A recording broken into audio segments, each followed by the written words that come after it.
All right, we are live. All right. Make sure that is the music working in game. It's off at the moment. I could refresh and see. Playing for me now. There we go. Well, refresh it. All right, I'm gonna grab a drink of water real quick. That was annoying. I will see you guys in 1 or 2 minutes. Use the bathroom, grab a drink. We'll do roll call and to intro and to recap. Hey, it is what it is.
Feedback.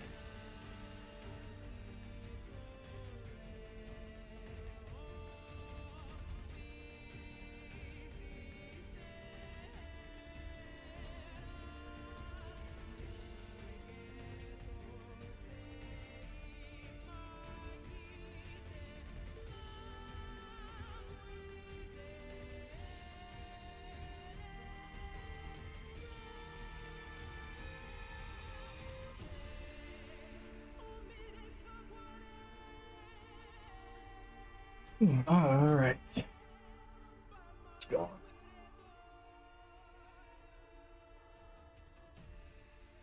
I'll do a quick roll call, real quick. Average. We're down one. I'm back. Busy. Hi. Cake. Yep. Body. Here. Sakura. Yeah. Sweet. Right. I'm going to roll that intro. See you guys in 30 seconds.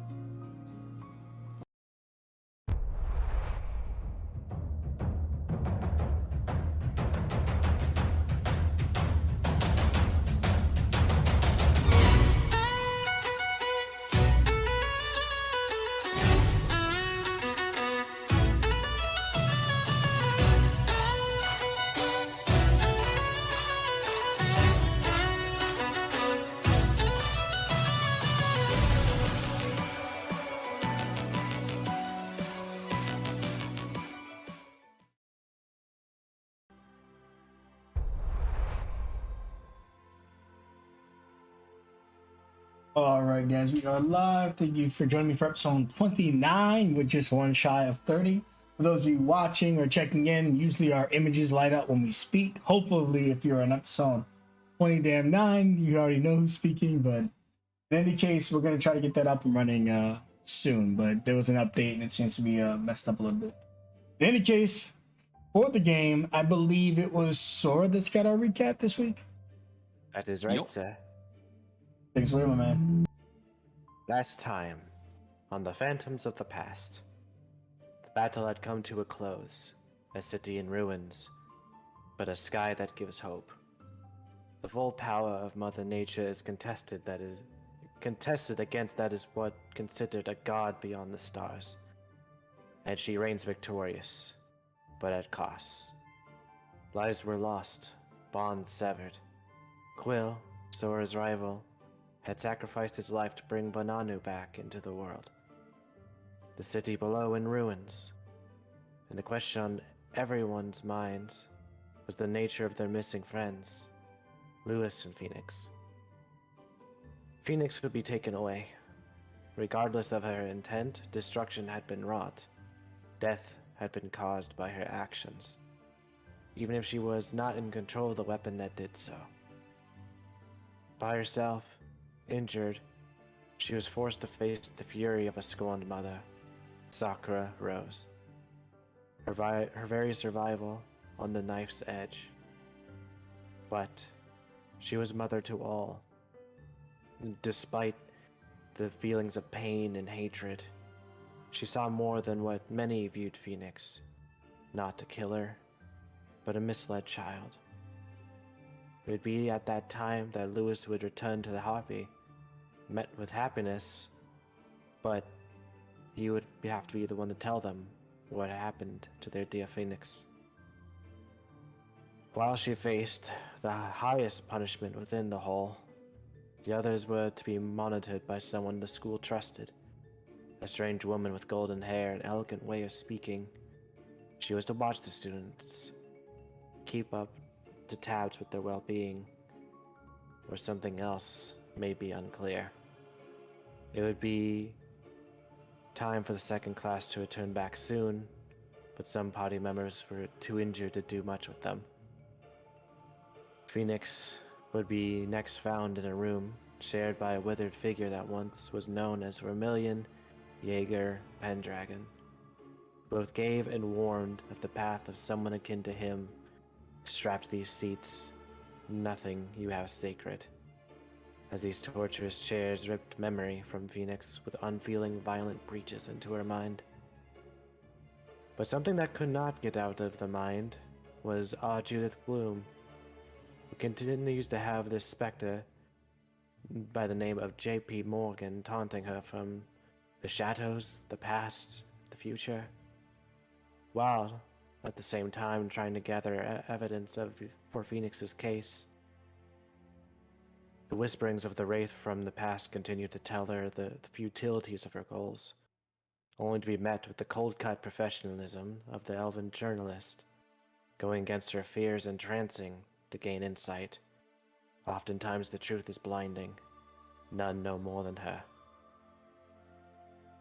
But for Phoenix, she would face her first trial, which would be a trial of forgiveness. She would be expected to finish the work herself to show her willingness to atone. The head of the god was active, and it would be destroyed. A team was assembling, and she would be in the stead of the one who lost half their body to the attack. A wolf in the shadows, awaiting the call of the one who hurt its master. A dream of the night coming, Sora sees all her friends' forms, changing into the embodiments of violence and destruction. The cost of power, the cost of hatred. There must be one to find balance in themselves, so that the others can see that there is a future in harmony of dark and light.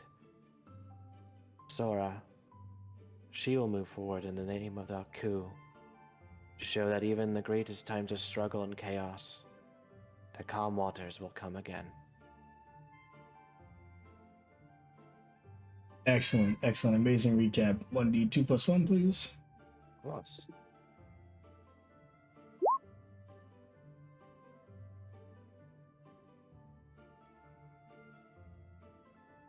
Yes, sir. I have one spare inspo. Can I pass that off to someone? Sure. Lewis, you've had it rough. Take one. Think of it kindly.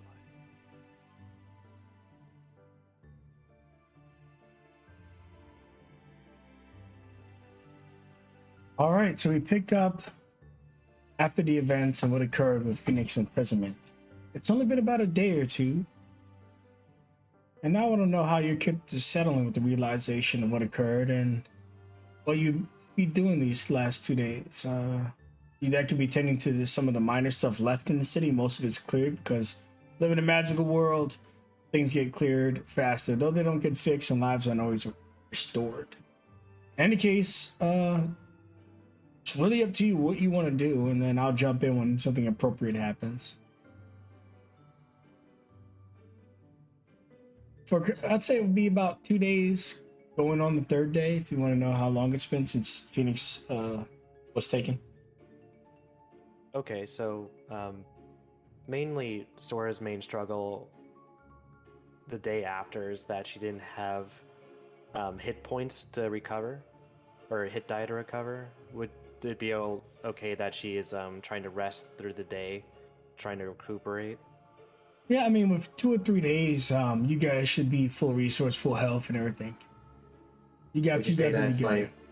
Would you say that's like two long rests in total? Yeah, 2 long rests. Okay. In addition to the one you had just last session. Oh, okay. Oh, yeah, you gotta track your form, yeah. Yeah, I track it as long rest till monkey. Oh, lol.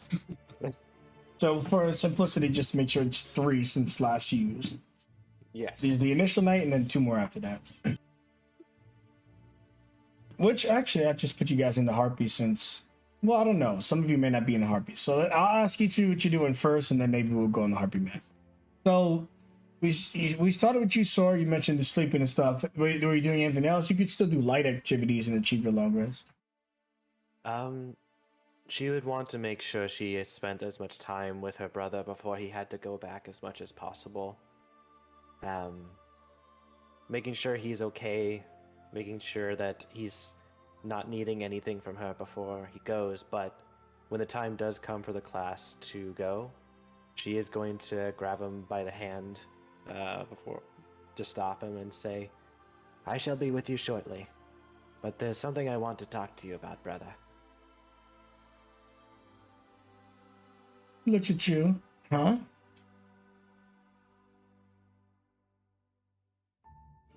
What the hell do you want to talk to me about? These are very dangerous times, Dondo. Yeah, I'm dangerous, so what about it? Yes, you are, but I want you to know this is more of a request. If anything were to ever happen to me, I want you to always strive to better yourself. Do not lose yourself to grief if I am ever to go. I'm not lose to anything. I'm invincible. And she just smiles and she just hugs him. Didn't Emmerich tell you when that guy came for him? That dude was, the moment I showed up, I could just see in his face. He knew it was time to leave. I wish I was there to see it. Hopefully I can elicit the same reaction if I find him again. Maybe, but hopefully I'm by your side because I owe that guy a round 2. Alright, I would love to see us together beating up on that guy. Hey, listen, if he doesn't turn up, we'll just beat on Emmerich instead. He would start to look pink, which would help. In truth, we probably have better odds taking Emmerich down. I mean, he's tough, but there's no way he can take the both of us. Oh, not at all. He can't even take me. I mean, he can probably take you. He can't take me. It's debatable if he can take me. And that old stunning checker. I like to view more as our skill set works really well together than against. I see. All right, well, I gotta get out of here. Alexia is calling me, and Reed's talking about he's got this ultra super plan for the funeral. Just said that it was gonna be fireworks or something. I shall meet you there. Well, that's in the Fairlands. Oh, I'm gonna miss that, aren't I? Right, so. I shall paint something to put on his grave when I do return. Yeah, just make sure it's not cooler than whatever you put on my grave down the road when I die of old age. By then, I'd be a master. Oh yeah, that's true. All right, well, oh man, Tasha, I better get out of here before she gets jealous. I'm your sister, Dondo. You know women. You're women. Just go, you silly man. Yeah, he does not know what he's talking about. He runs off. No, nor is Tasha caring, waiting, or even concerned least about Danda. All right, so Danda would leave with the other students, and unless you guys want to see or talk to any of them, they are heading out and will be gone for who knows how long. We shall have that girl's night someday, Tasha. She would just nod to you and soft smile and turn away, thinking about her fallen friends, thinking about Phoenix. She was pretty cool, Phoenix. She just tells you all good luck in your trainings. Let's see here. What are you up to, Amaret? It's been 2.5 days. What's been going on with you? I've been sweeping. So you just keep going back downtown and help clean up? I think I would actually. I think I'd be more in that area, cleaning stuff up, helping people out down there, like if they need like a medical attention too.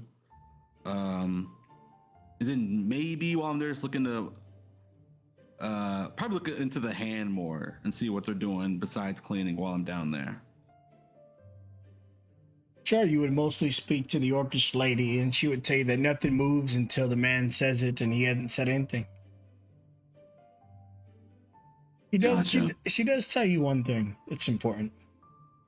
A little. Was she a gnome or a halfling? Maybe one of those filthy brownies I heard about. Yeah. Anyways, they're gonna make a move on her in the prison. Now? Soon.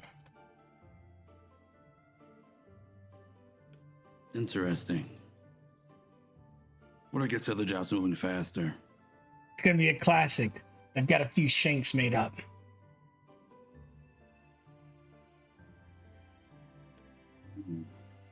Gotcha. Hey, you missed the spot. Oh, yeah. This shitty clean. She goes and picks it up, and they're really like diligently cleaning. They're not like half-assing it only when the people are watching them. They're. I mean, I guess they gotta live down here, but it was the slums before the explosion, so who knows why they've taken such a care to its recovery.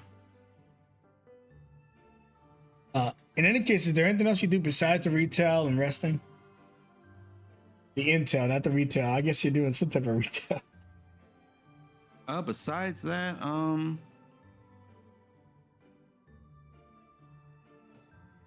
that might be it. Yeah, that's it. Yeah. All right, and Judith, any new developments on your end?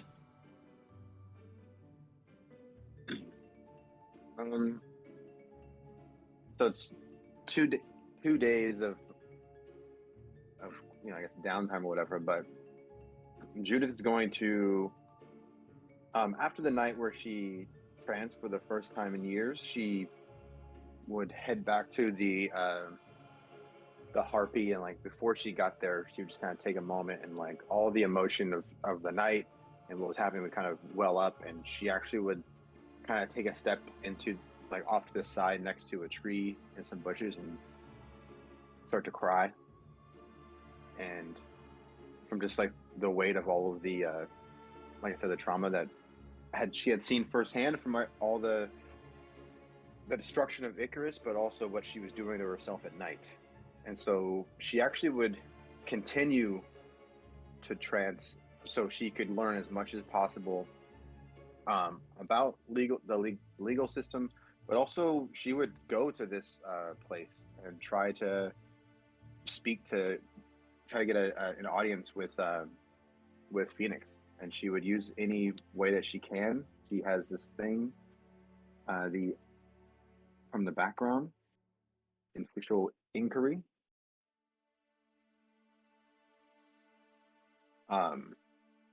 Being a reporter, and she would know that the people need to know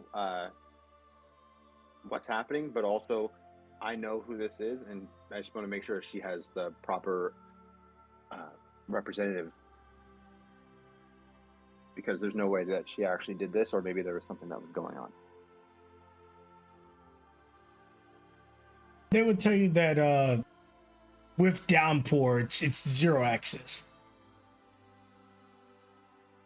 They would tell you that since you're a special person, you'd probably be able to go there in 5 or 6 days. But people don't typically visit downpour at all. It's like one of those restricted areas. When is the trial? So you're talking to some guy who's just pushing papers, doing his 9 to 5, and he's looking at you. Whoever this person is, if I can tell that they don't have any, like, if they're not answers, I'm going to the next person. Yeah, You know of course. Well, what I'm telling you is he's probably gonna give you the cookie cutter answers, and then if you're not satisfied, you can go to the next person. Gotcha. But he just would ask your questions, and then if you're not happy, we'll move it along. What was your first one? The first one is I would say when is the trial date? Trials in 2 weeks. 2 weeks. And you said I'm not able to be there. I'm not able to go and see her in 5 days. 5 or 6 What kind of days if you're with the press. What kind of representation does she have? Right now, she doesn't got anything. The scale of what she did, the crime, warrants certain security measures. So you're already certain that she already did this and she's fully guilty? I mean, I just got the file. I don't know her personally. Got it. Okay. Well, is there someone else who else can I speak to? Your boss, when it comes to this sort of thing? Yeah. Give me a second. I'll see if Morgan's in or not. Yeah.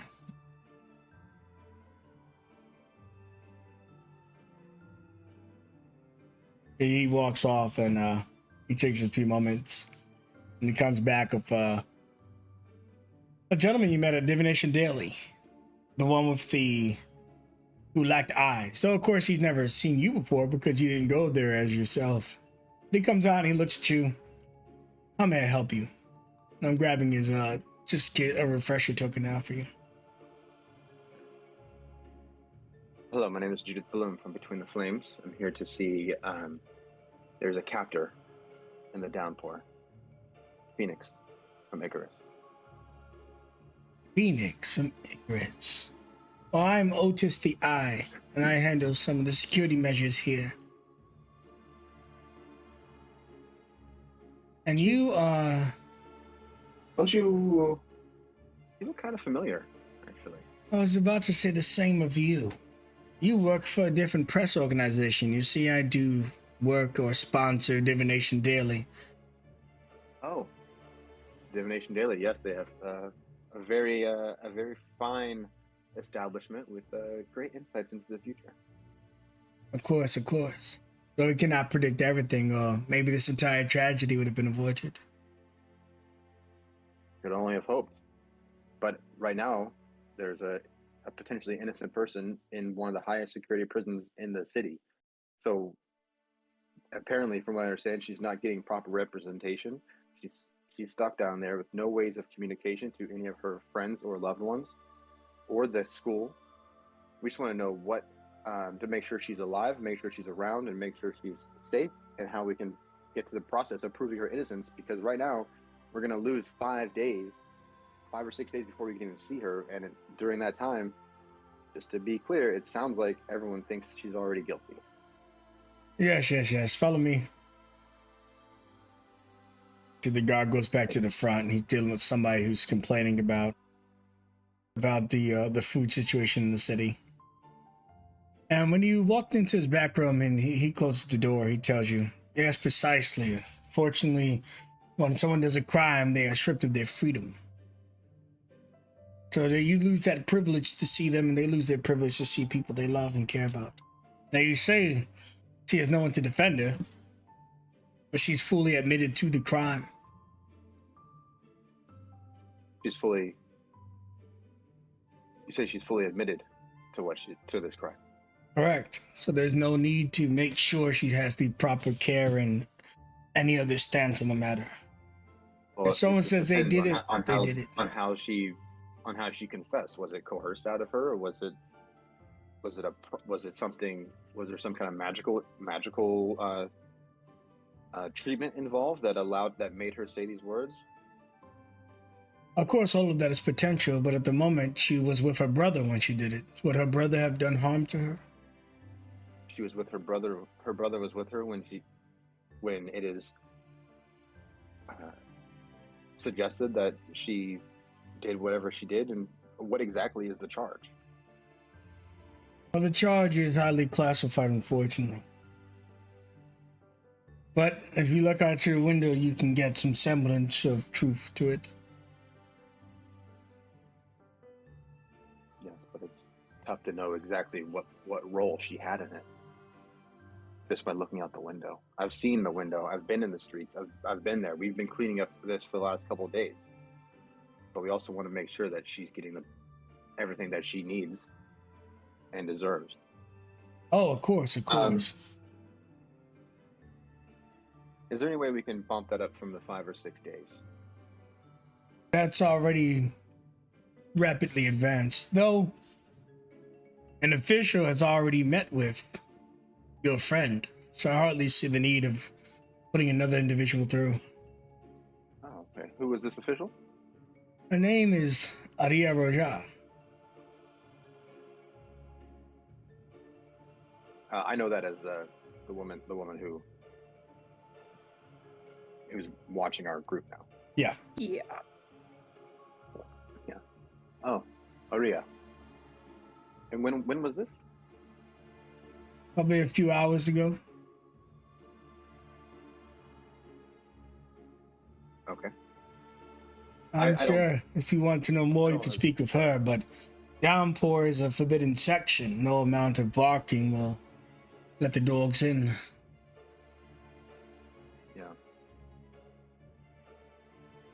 Well, what have I and I remember I rolled for this before, like I know of this prison, like, and it's super tough, and I can't remember how much of it is like, if it's a pretty dangerous place, but I don't know how they treat their prisoners.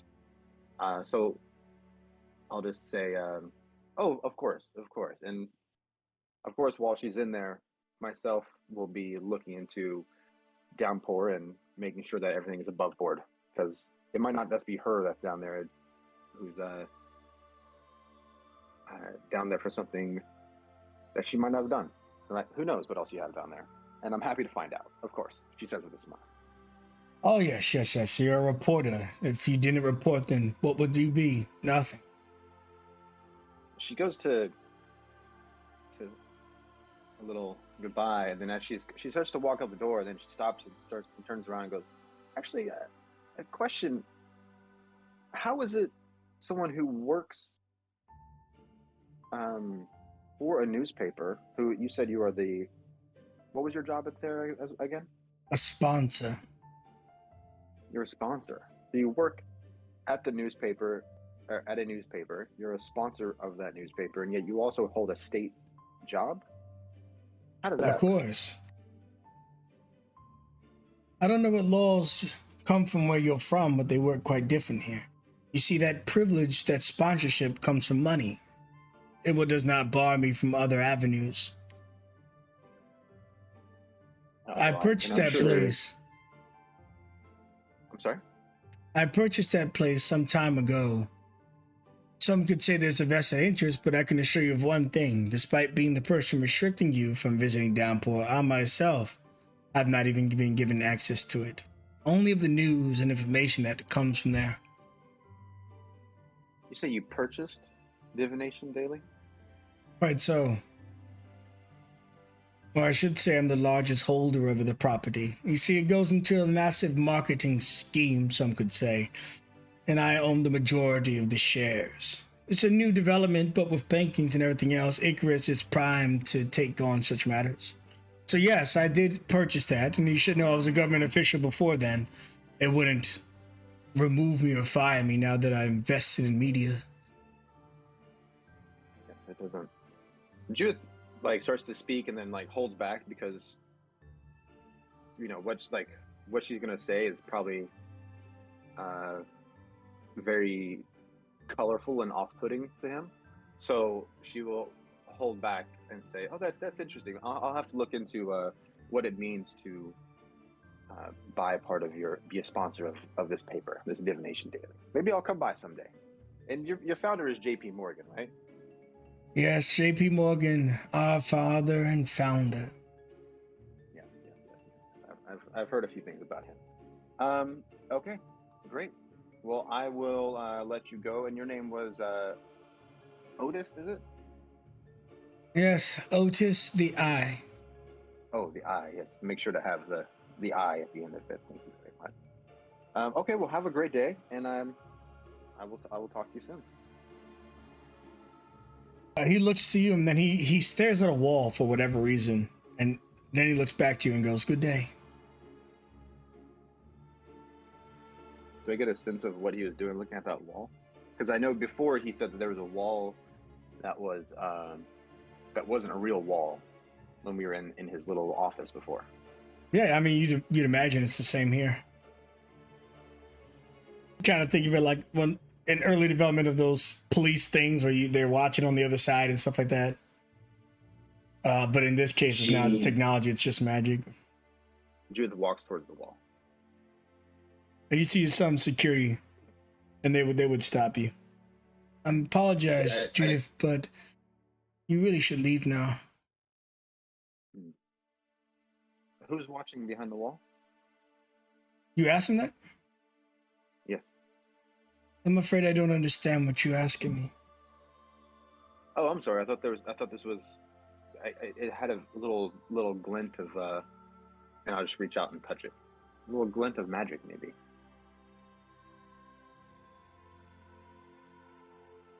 He tells you, we'll have to look into that as well.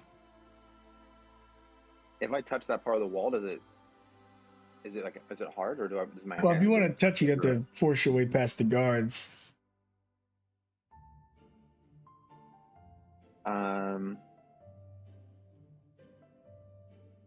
Okay. Do you want to try, or? What do these guards look like? And they're Skynights. They look kind of like these guys. They don't have any particular look to them, but you know that they're not crappy like low-paid security guards. They're probably servicing Otis in particular. And there's two of them, and they're guarding in front of this. Well, they guard Otis. You're visiting a government official right now. He doesn't know you.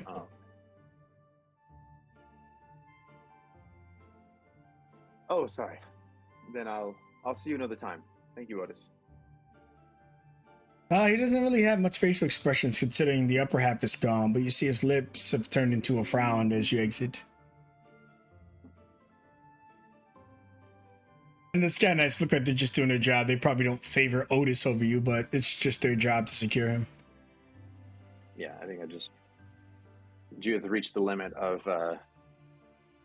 how far in the neutral she's willing to go. But right now, so she'll leave. Yeah, but there's certainly something to be said there about Otis and Morgan being in government officials and being the ones who control the media here. Even though they're still the third newspaper. The first is Wizards Weekly, but yeah, it's still an issue. Yeah, Judith is walking, and she heads back to the Harpy and looks for the rest of the crew. Yeah, I guess if that's the case, well, I'd say I probably don't transport anymore because that's kind of the situation. But she'll just use the rest of her time to write the story of Icarus, to Between the Flames, along with all the photos and all that stuff to Mr. Tuttle, and also letting him know all the stuff that's going on with Phoenix and the downpour and all that. Okay, yeah, and they'll probably push it, or at the very least get the academy. Though the academy's obviously doing something because the person they sent has already met with Phoenix. Yeah. Oh yeah. Where's our Aria? That's what. Speaking of, Aria had every intention once she knows she was gonna go, of letting the people know that she was gonna go and offered to take a message to Phoenix for them. So I guess we'll say Judith wasn't there when Aria got the notice that she could go visit. Yeah, I mean whatever helps it pan out. But yeah, but Aria would have been taking questions for anyone who had a question for Phoenix. Yeah, we lost our average, so I don't know. I imagine Sora was there and maybe Lewis. So, Aria, So real quick, guys, just for clarify on average, average hasn't been feeling good today, so he asked if he could step away. And of course, if you're not feeling good, freaking take care of yourself, dude. So we're gonna be down average tonight, but we know he's cleaning the cities below. gotcha. Yeah. You got it. For Sora, she knows that everyone's probably gonna have a lot of questions bombarding them of what happened, so she's going to go to Rhea and say, when you see her, can you just tell her Sora is known as Zora Aku, and that Aethon is growing well. I'm sure she will be happy to hear that.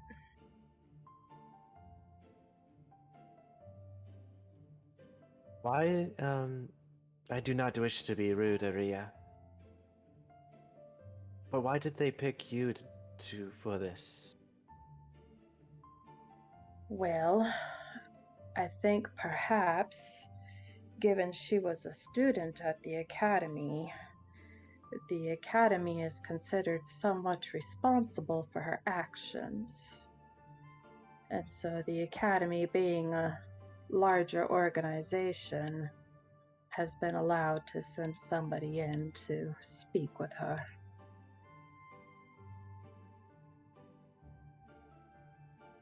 And that is all. There's nothing else. Not that I'm aware of. Forgive me. The friends I have made, they have come with hidden surprises, so to speak.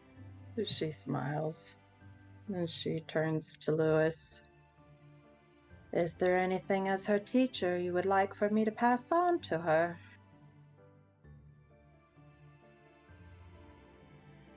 Just one question.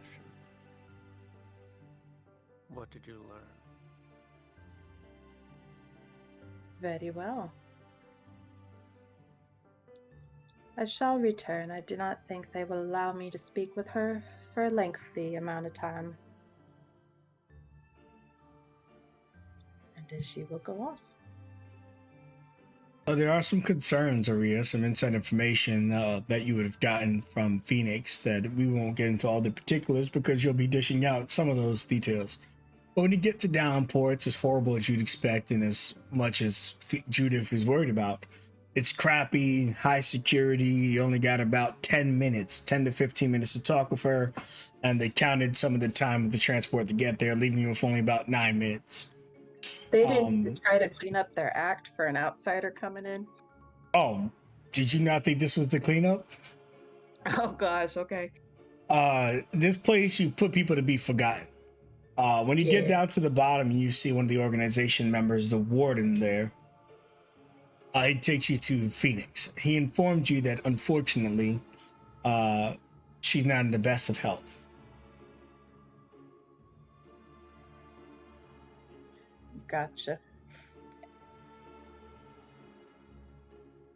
But but you are given access to Phoenix, who did look like she suffered a little bit of rough up in this place.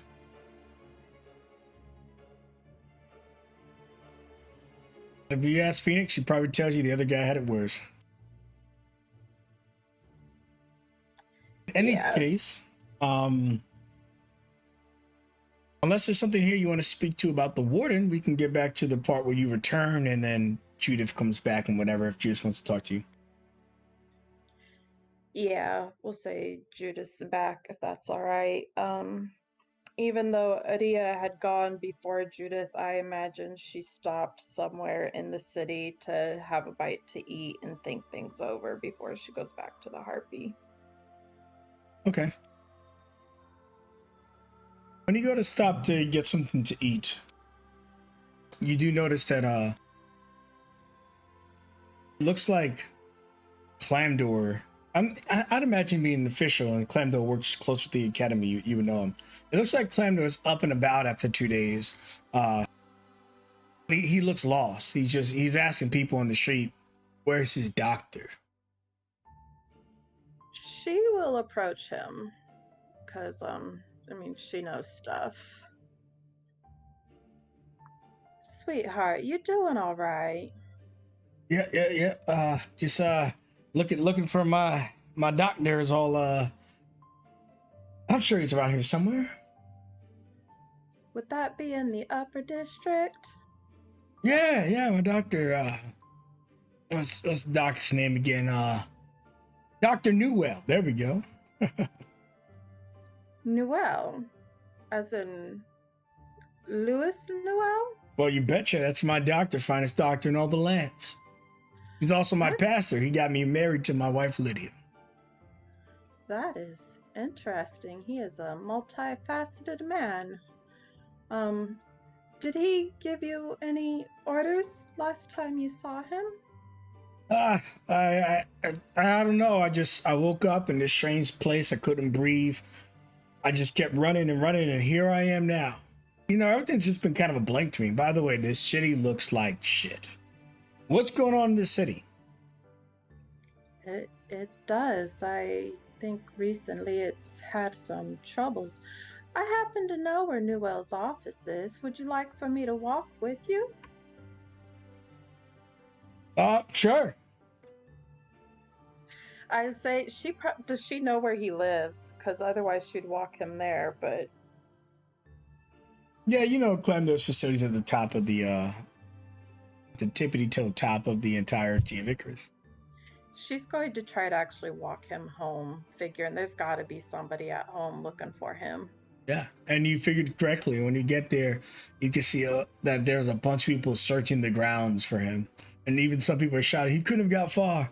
And then when they see you, some of the men immediately run away to alert someone. And they just run up to you and go, what the hell were you, Clamdor? I found him walking around the cafes in Icarus. He's looking for his Dr. Newell. Oh, man. And you see that after a while, a lady surfaces.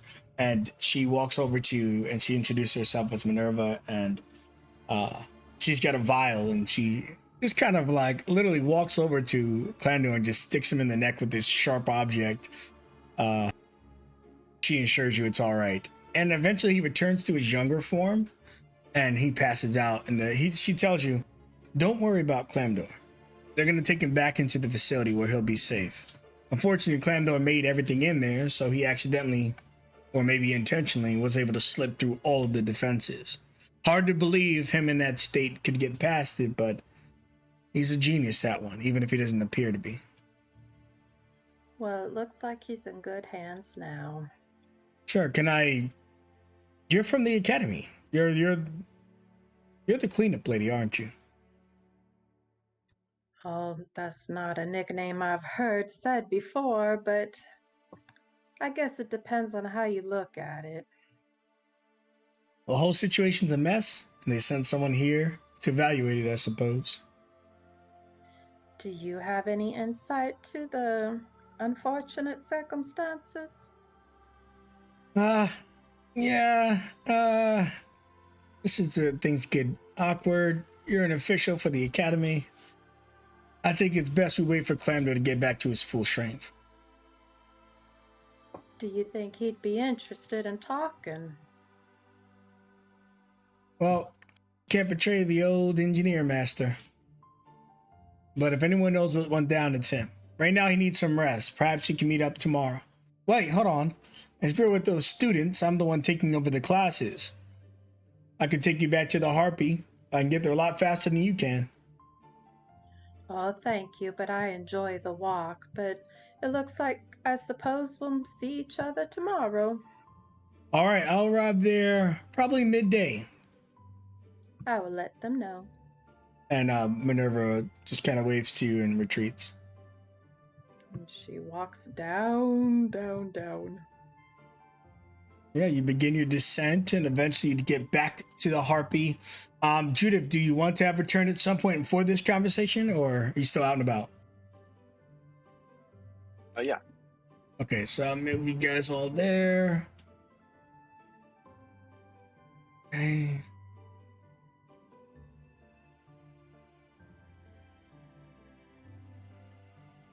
Not sure if you guys can be by the bar, so I'll just toss you in the middle of the cracky floor and then you can sit wherever.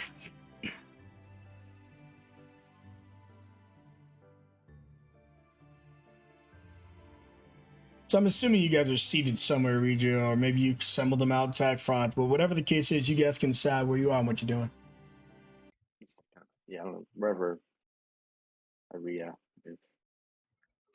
Yeah, I will say she enters and looks towards you guys as you're sitting at the table or whatever, and she approaches. Well, the good news is I was able to see her. The bad news is she isn't going to be there for long. Isn't that supposed to be good news? She's not supposed to be there at all. What do you Yeah, mean? well, Judith says when Judith enters and like here's the last little part. What do you mean she's not going to be there for long? Hello, Judith. I didn't have much time with her. Apparently, they were sending her out to make recompense for her actions. I don't know exactly what it entails, but she looked a little rough. That place is no place I'd want to be, that's for sure. But one of the kindnesses they did is they let her write a letter, and she pulls out a sealed letter. She looks to Sora first. She was moving about, she was preparing for stuff, and when I told her about your being of the Aku and your, I'm sorry, player forgot the name. Ethan? Yeah, Athon. She paused for a minute and smiled. She didn't say much more than that. And Lewis, well, she said she has some more things to make up for, and she will walk over to Lewis. She asked me to give this to you guys. I am sure it was probably read before it got handed to me, but here you are for what it's worth. Lewis extends his mechanical arm to accept it. And when you unwrap it, you can see that the seal's been tampered with. Probably just to double check it, make sure there's no coating. It's been evaluated a lot of times. It's dirty. Someone spilled some type of greasy substance onto it. But it's a letter. It's a letter from Downpour. It's a letter from Phoenix. They allowed her to write something to you. Hopefully fill you in on some stuff. In any case, here it is. And there are 1, 2, 3. There's a few sections. So why don't, if you want to read it, Lewis, you can read a few of it, and then we can go through each of you reading a section if you guys are all right with that. Okay. Sounds good. Just kind of like you retaining the information of thinking about the words being said. You put it in your own words. But here we go. We'll start with you, Lewis. You can take that first 2 big sections, and then someone could jump on the I Said It Free. Got it. Oh dear lords, I need to turn off dark mode. Turn off dark mode. Okay, first 2 areas, right? Sure. Got it. Gang, I imagine you all have questions. Even you, Lewis, who saw me last. I hear you now. What the hell happened? That's a very good question, and you deserve a very good answer. But I'm afraid I don't have a good one for you. There's nothing good about any of this. And I can maybe shed a little light, though. This is all off the record, Judith. One of the first times I went to Clemdo's place, my mind was invaded. One of Clemdo's projects telepathically reached out to me, asking me to free it. This happened twice. It pleaded with me that it was being tortured and wanted to return to its home beyond the stars. It's the reason why I was so curious when we were downstairs that day for training. Why I was so suspicious of everything. I'm sorry, Sora, for asking you to get that key, and Judith for opening that box. I've always known Clemdo to have secrets. Me. But now I'd become preoccupied with uncovering what dark secrets he had. I developed tunnel vision. That day when y'all left, I'd home back to see what papers I could find in the workshop. Found something about John Lewis. If I come back alive, I'll work on that. On my way out, the creature reached out again. This time through Jenkins. I was alone. Clemdo was preoccupied. And this was the most opportune time. It led me into that cave in the cliffside, through the underground chambers, into its confinement area. Passing over to Sora. I set it free. I had believed its lies and released it. That's when Lewis found me. Nice throw there, by the way, Teach. People are saying I killed everyone. I struggle with that, yes. If I hadn't released it, so many people would not have died. However, the same could not be said if Clemdo had destroyed it years ago instead of keeping it around for research. I'm not saying I'm innocent. I'm just saying I'm not the slayer of innocence. I feel horrible for what I have unleashed. I'm not proud of what I've done. Powers that be have ensured I feel the wrath of Icarus in this place. I have accepted it. I even got a face-to-face with Mother Nature herself. Anyway, nothing can be done to make up for all the pain and suffering my actions brought. But I have an opportunity to prevent it from happening again. They have tracked the remnants of this peacekeeper to a remote location. A team of Vanguard are taking me to destroy it, or die trying. So I'm writing this to you in case it is the latter. Sora, I hope you never lose your free spirit. You may get thrown off path, you may tire, but you are freaking amazing. I hope you know that. You have been the brightest light in my life. Thank you. Don't ever change. You're perfect the way you are. Nanali. Judith?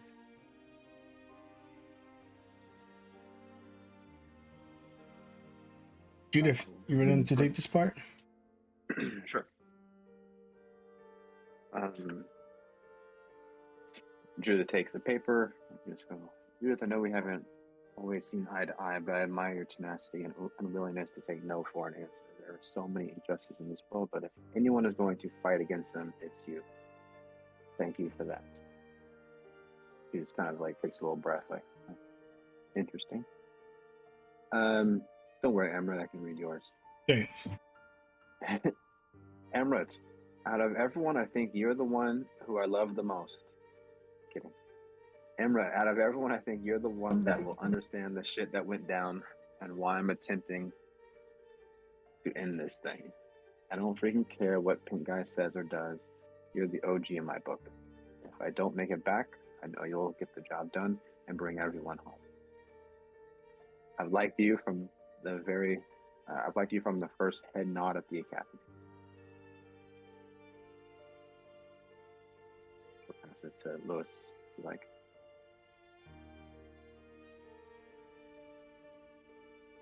Sorry, which section were we at again? I was gonna pass it to you for your part, but I can keep reading. It's okay. Oh, I got it. Yeah, I can take it. Lewis, that's okay. Don't you dare put the blame for what happened on your shoulders. This wasn't your failing; it was mine. You can tear this part out and show it to the academy if they try to demote you or some nonsense. I'm afraid to think of your current condition and what I saw. You nearly gave your life for me, which I did not deserve. You are the right teacher for this class. You have my respect. And then it looks like it's almost over, so I pass it over to Sakura. Oh, she will pass it on to the next person. This is not her. Emra takes it and goes, I get a part in this too. So yeah, I'm headed out. If I live or die, I don't think it much matters. The academy's likely done for me. I'll try to send word if we succeed. At least that way you guys will know you don't have to add this spot to your list of things to take care of. I'm not planning on dying. Instead, I plan to live up to my name and rise from the ashes. Guys, it's because her name is Phoenix. But things don't always go according to plan. I miss you all. Give Palm an extra bottle for me. Phoenix. P.S. This message was self-destruct intent. Oh, fuck! He does a roll. He tosses it out the window. He doesn't read the last bit of it. And G yells, get down! But nothing ever happens. Sora is quiet for a moment before she stands up and grabs her staff, twirling it and putting it on her back. Then let us go then. She needs us, right? As soon as he threw out the window, I would go outside and try to get the letter again. He would warn you about the self-destruct, but you would probably actually read the ending. We know Amrit would. Yeah, I'll pocket that. Yep. Oh, sorta, my dear. I don't think this is something you can join her on. She's been assigned to an elite company of people that are responsible for taking care of it. You expect me to let go of someone I view as my family. You expect me to sit here and guess whether she will live or die, Aria. I will not take that. Do not suggest that again. I do not expect it out of you, my dear. I just think they are going to make it happen, whether we like it or not.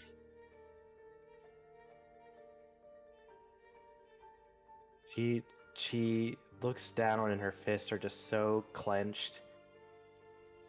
She was the first person I came to know here.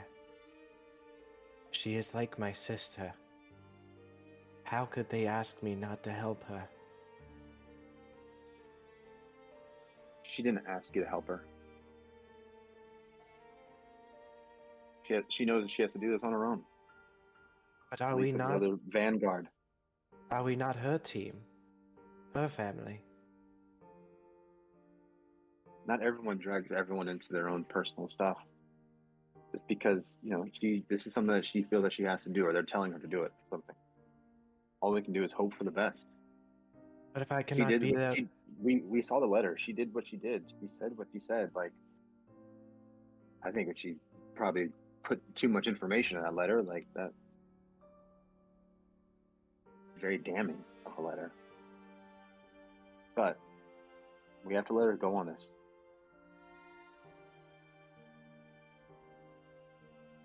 she looks at Judith for a long second. Just, you can tell in her body language she really wants to argue with you, but she kind of deflates and turns around and just starts heading back to the canopies. Oh, I almost forgot. I came across somebody who's going to be teaching you instead of Cloundor. They will be here tomorrow early afternoon to collect y'all. Any idea who that might be? I believe she said her name was Minerva. Minerva? Yes, I believe so. We haven't met this person, right? Pelican? Not yet, no. We last session we saw her. She was one sweet talking Lewis. But yeah, you haven't met That's her right. yet. That's right. I'll say, He was asking for you, Lewis. Apparently, in a past lifetime, you were a doctor and a pastor and married him and everything. oh. There's like a really uncomfortable yet tired smile on Lewis's face. It's a long story. They usually are.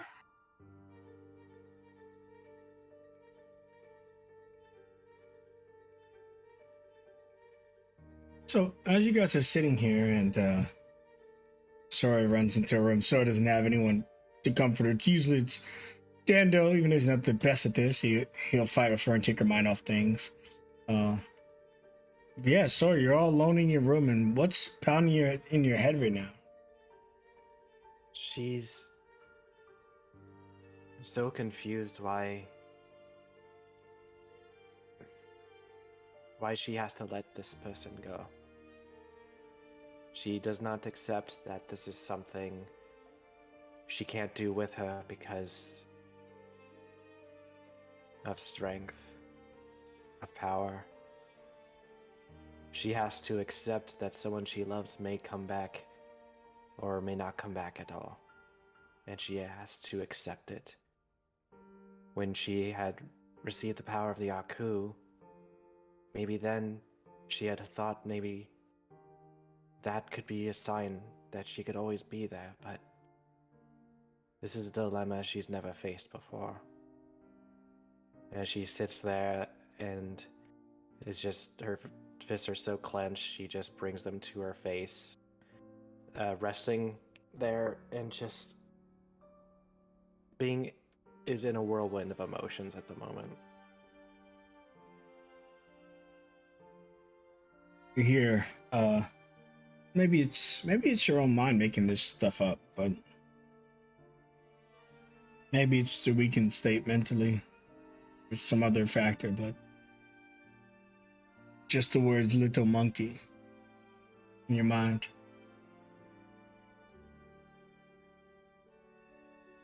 I may be little now. I may be little now. But time moves forward. And if they need me to be strong to be by her side, then the little monkey will grow up. And she will stand upright and kind of stamp her foot at this imaginary voice. And when she does, she'll be beautiful. And she will be a force to be reckoned with.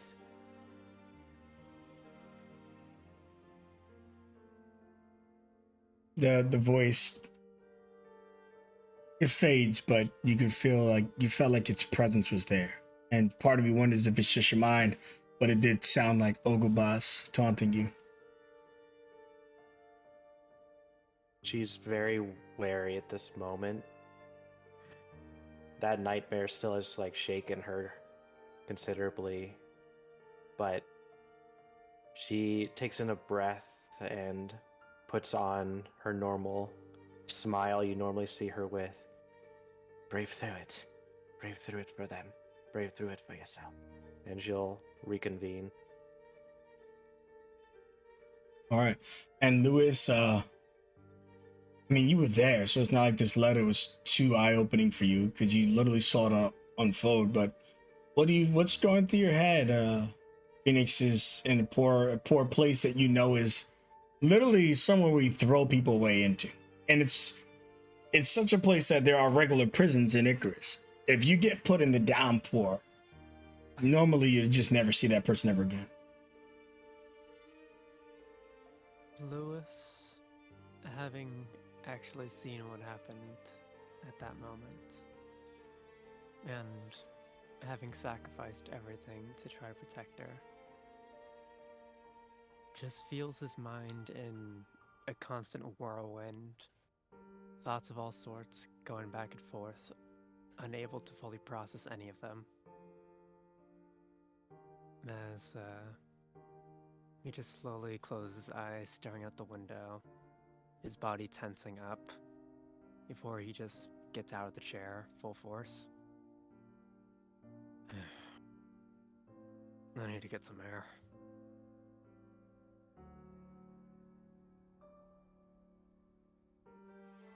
Right. And Amrit, I'm sure he's challenged. He's got his own thoughts. He's been imprisoned his whole life in a way. So he got to the academy, he was literally a kid, captured, held in this facility, experimented on, and grew up. So he knows chains, and I think that he would be really angry. But being Amrit, he wouldn't wear it on his sleeve. So I think he would just retreat. Says he's got stuff to do, and think about this.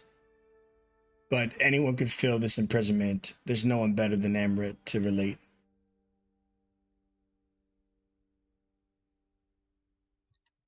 Adia will excuse herself from the table and slowly follow after Lewis.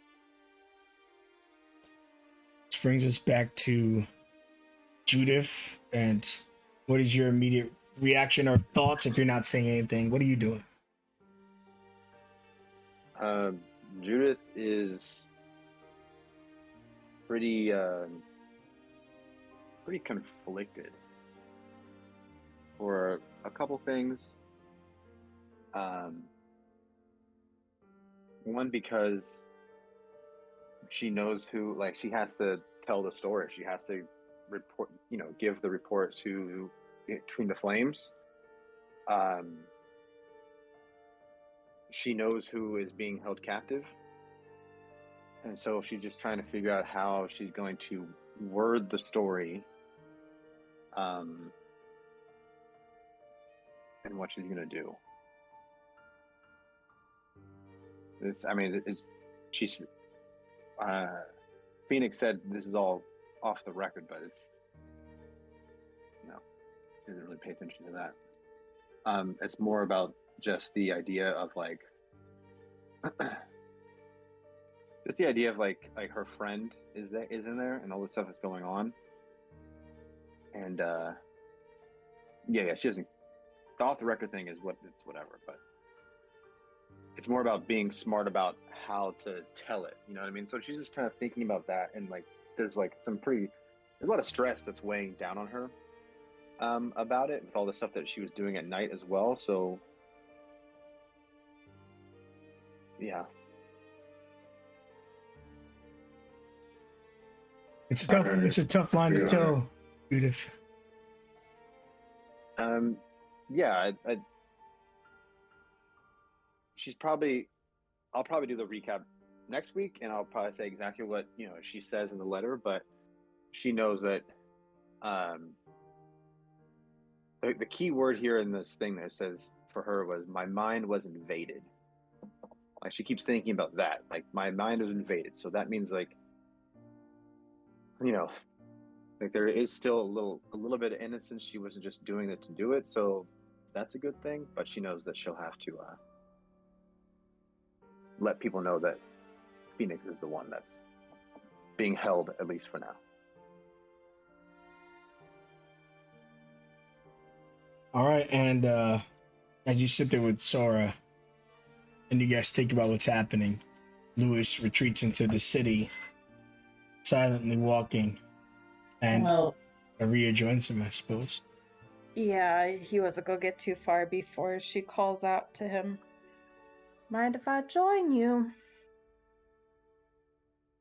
He kind of stops in his step for a moment to facing her, like with his shoulder toward her, and just looks at her with his one good eye. Do what you want, and just continues down again. So looks like you were there with her when it all went down. You must still be reeling from all that. I was there to protect her, and after it actually happened. I still refuse to believe that she actually did it, even if she says she did. You think her words were coerced? I don't know what they all think right now. I know sometimes people surprise us. They don't always have the best judgment. Excuse me if I'm being forward, and she motions her hand to her own eye and like head area where you're currently wearing bandages. I'm assuming all of that is because of this. He kind of tilts his head down slightly and just turns his back toward her. Be few of the place that he'd come from, and just continues walking down into the city. You've all been through a horrible lot.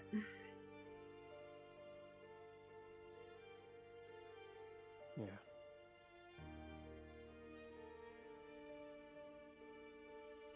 Getting the very strong vibes he does not want to be followed, she will pause and say, I guess I'll see you later. And turn around and go back to the harpy.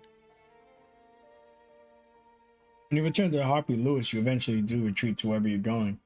And where are you going? Lewis, for the most part, as he proceeds down to the city, doesn't have any particular aim in which he's walking. Almost as if he's just being drawn one step at a time, but with no clear goal as to where. Simply wandering. As he proceeds through the streets, seeing the destroyed buildings that are starting to be repaired after a couple days worth, he walks by a small cafe, and his eye trails there for a moment. In reality, the seats are completely empty, obviously. Quite a few scrapes, chairs tossed over from the blast, as there's most likely nobody that would actually go for something like that in this type of instance. But through Lewis's empty eye, he sees what seems to be 4 people sitting there. A fox, a drow, and 2 humans, simply laughing and enjoying themselves as he continues past. Again, he goes on and on, seemingly hours going by without him noticing. And the inside of a destroyed building catches his eye. One that seems like completely white, treatment beds on the side, with a bunch of rubble currently on it from the destroyed buildings. But Lewis sees a younger version of himself sitting in that bed, bandages wrapped around his healing arm at the time, as he stares out a window. He continues on again, as he stares into the window of another building, one that has a dark wooden table. The area around it seemingly quite cozy, almost like the inside of a cabin, as the younger version of himself is seemingly screaming at 3 other people before barging outside of the building. As that happens, and in his mind's eye, he slams the door open. Everything fades to black as Lewis becomes completely ignorant of his surroundings, simply walking within a black void, not knowing where to go or what to really think. As he walks, the air around within that darkness starts to glow, almost like how a room is lit by a flame at a single candlelight. But instead, it's a large pit of flames beneath him that he's simply floating above. As he walks, a cage forms behind him that slams down as those three figures' faces become scribbled out and start to fade away. And before him, he sees the figures of Judith, Sora, Amrit, and Sakura. Or not Sakura, Phoenix. But a large bottle of wine slowly pours onto Lewis, and the four of them are floated away far into the distance. And below, the wine slowly douses the flames, as he is once again left in the darkness, left to wander. Do you see now what happens when you allow yourself to trust? As he walks, a large golden eye opens up, staring down at him. All that you've constantly believed. I think this is enough to truly show you that all that lays before you is betrayal. There is nobody in this world you can trust. So why don't you give in? Just give in. And Lewis continues walking for a while, the eye watching him. Before the darkness starts to light up, ever so slightly. Not as bright as it initially was, but a mere flickering ember of what it was prior. You say I can't trust anybody. If that's true, then why the hell would I trust you? As the dragon simply lets out a groan of discontentment, and Lewis's mind focuses in on the eye before the camera zooms out of his bandage. And Lewis continues to walk into the city without a real goal. Until most likely nighttime. All right, you walk and get lost. Many of the places you go aren't there anymore, though in your mind they probably are. And as you go down memory lane, you've met with some other stuff, the screaming of a girl. Louis, you gotta stop. If you don't stop, Louis, you're gonna destroy yourself. I don't want you to be destroyed. Louis, look at me. And her red, fiery hair, Minerva's forms your mind as she disappears, and then you go to the Tangled. This is why I've replaced you. You're weak. From the new addition to the group. Your has-been. Now look at your city. Of course, some of it real conversation, others mixed by potentially your thoughts of your own failure. And a lot of different things. The initial fight against the dragon god almost felt like the height of your career is behind you. And could you have stopped all this if you were still your younger self? How much of the blame are you weighing on your shoulders? You can't carry Icarus in your back. In any case, you continue on, and we'll return here. Is there anything else anyone else would like to touch between each other or tonight before we go to bed and people arrive here tomorrow? Say on her way back towards the Harpy, Adia knows that they all need time to process this, and you can't help people that don't want to be helped. But she's a little bit frustrated, so she is going to look out for any civilians on the way back that she can help a little bit, whether it's, I know it's already been a day, but whether it's still moving things or putting stuff back or boarding up windows or whatever, she's going to look for a little bit of good to do on her way back. Of course, it doesn't take long to find help in the city, whether it's serving up food to people that are now homeless, or repairing broken floors, or rendering medical aid, which I'm sure you're probably good at, to other people. Perhaps out of those two things, that final one is what you'd favor. But let me know. Yeah, I'll say she'll stay out for probably a good hour before she comes back. Okay. You would help people, and they would be grateful. The city's recovering at a speed much faster than a normal world could with the help of magic. But there's still a lot of pain and suffering, and the buildings will take some time to fully repair.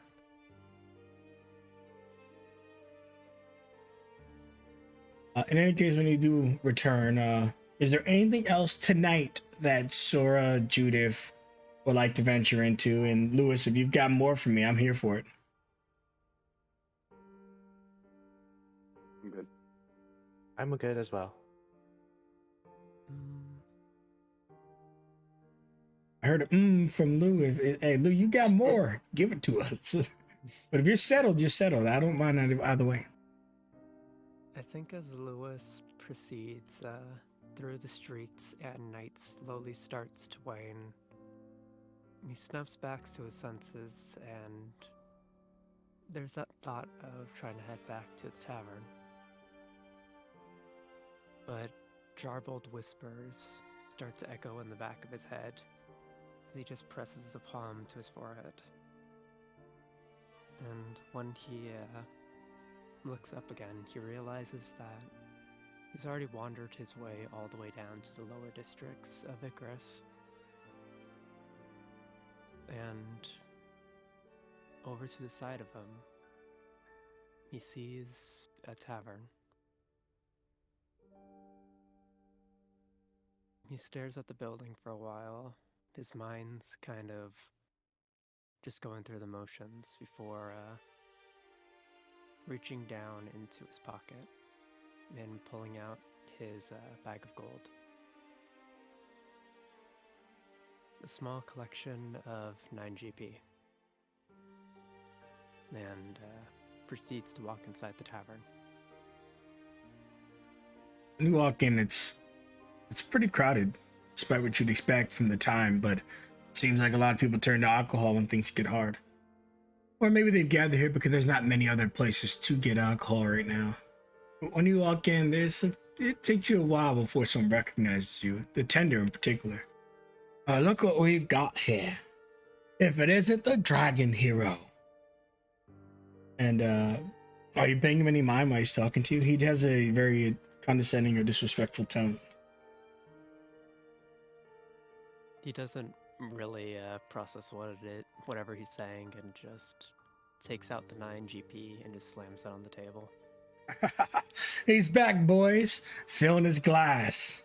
Once a drunk, always a drunk.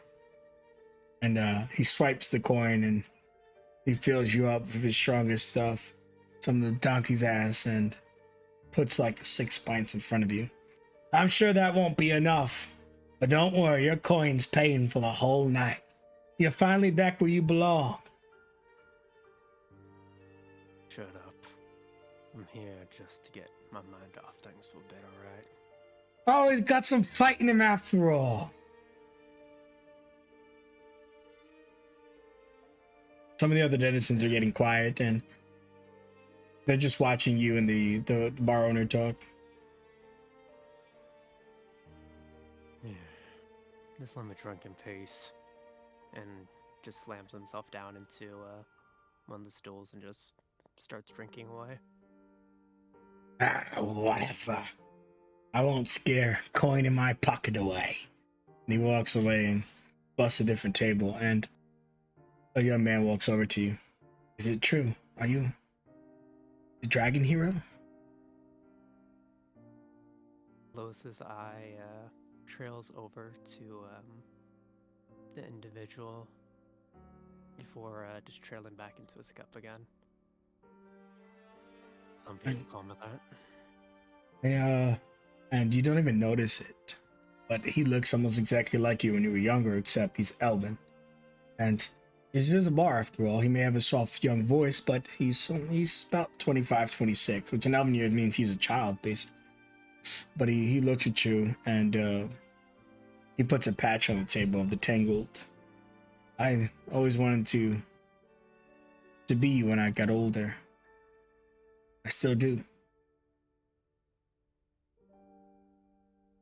Lewis, hearing that, kind of pauses in his motion for a second and just puts the cup down on the table wordlessly and turns his head to actually face the child and just taking in his appearance. He's like cosplaying you. He's like literally looks almost exactly like you. The elven ears throws it off a little bit. His skin's a little bit tanner than yours, but he's got the appeal down to the outfit you used to wear. But obviously it doesn't look as authentic since it is almost a cosplay of you.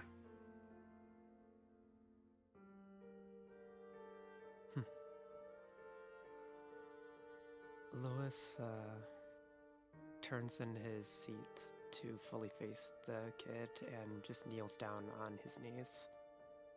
Well, leans his arms onto his knees, still sitting on the stool. There's plenty of better people to look up to. I'm nothing more than a man that's made mistakes.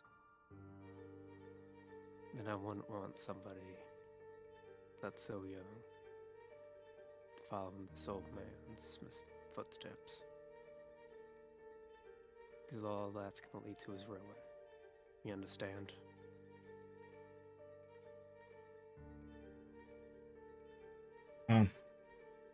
That may be true, sir, but I'm charting my course as we speak. The people may have forgotten what you've done that was good for us just because the latest catastrophe. But I'll always remember, and I'll always carry your name. And that is my choice, as you say. I could be someone else, but I think I'm perfect. My intent. I don't want to be you exactly. Just want to accomplish what you've accomplished. Make people proud. Never forget who you are.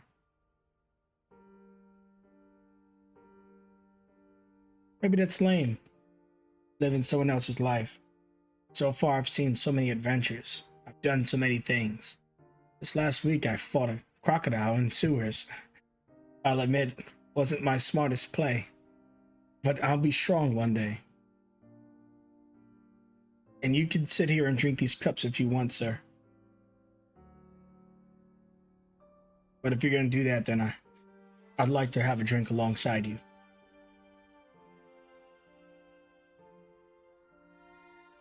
What's your name? I was born Dejrak, an elven name that means destiny. But I go by, nowadays, Silver. Silver. Yeah, it's because I saw your hair was turning gray, but gray doesn't sound as cool as silver. Do what you want. Probably wasn't gonna finish all this anyways. Not conscious, at least. As he just kind of leans back in his stool. I think I could take half of one of these. No, I'll push my limits. I'll drink 2 of them. He sits down and he takes a sip, and Donkey's ass is some strong stuff. He takes his first sip and he's like, he's drunk before, but he hasn't had Donkey's ass. He kind of spits up. I'll take 1.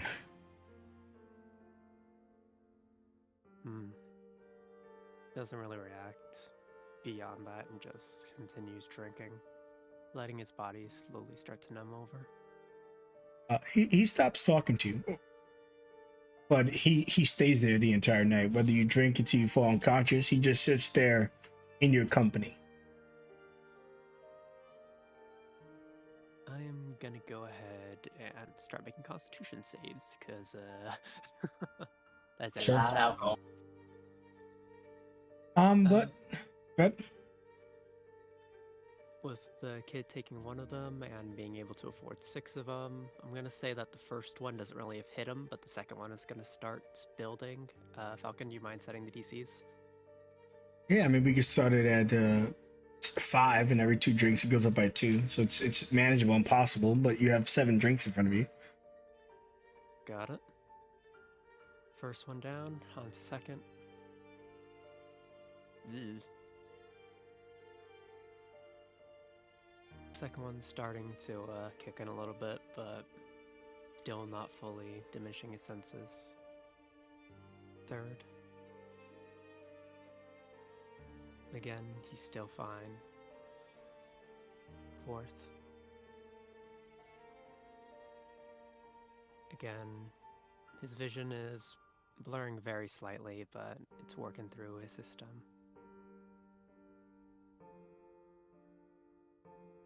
And as he continues through the cups, quite some time passing, not really aware, he looks forward into the distance, and he looks past the bartender just at the various bottles. And he seems to see almost his younger self and his 3 old companions from back in the day, sitting on these very same stools, just looking at their backs.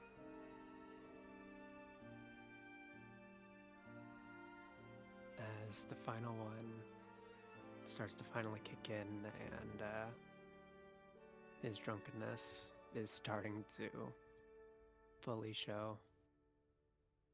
But having worked through most of them, wait, let me check. There's 1, 2, 3, 4, 5, 6, 1, 2. Okay, still one more. Okay, yeah. You almost made it. Working through it, the vision starts to blur itself, as all he could hear is his own screaming, and in that blurred vision of him at that dining table, just screaming. As his vision is just blurred, he's already lost his balance, and he just glances over at the kid that was drinking with him.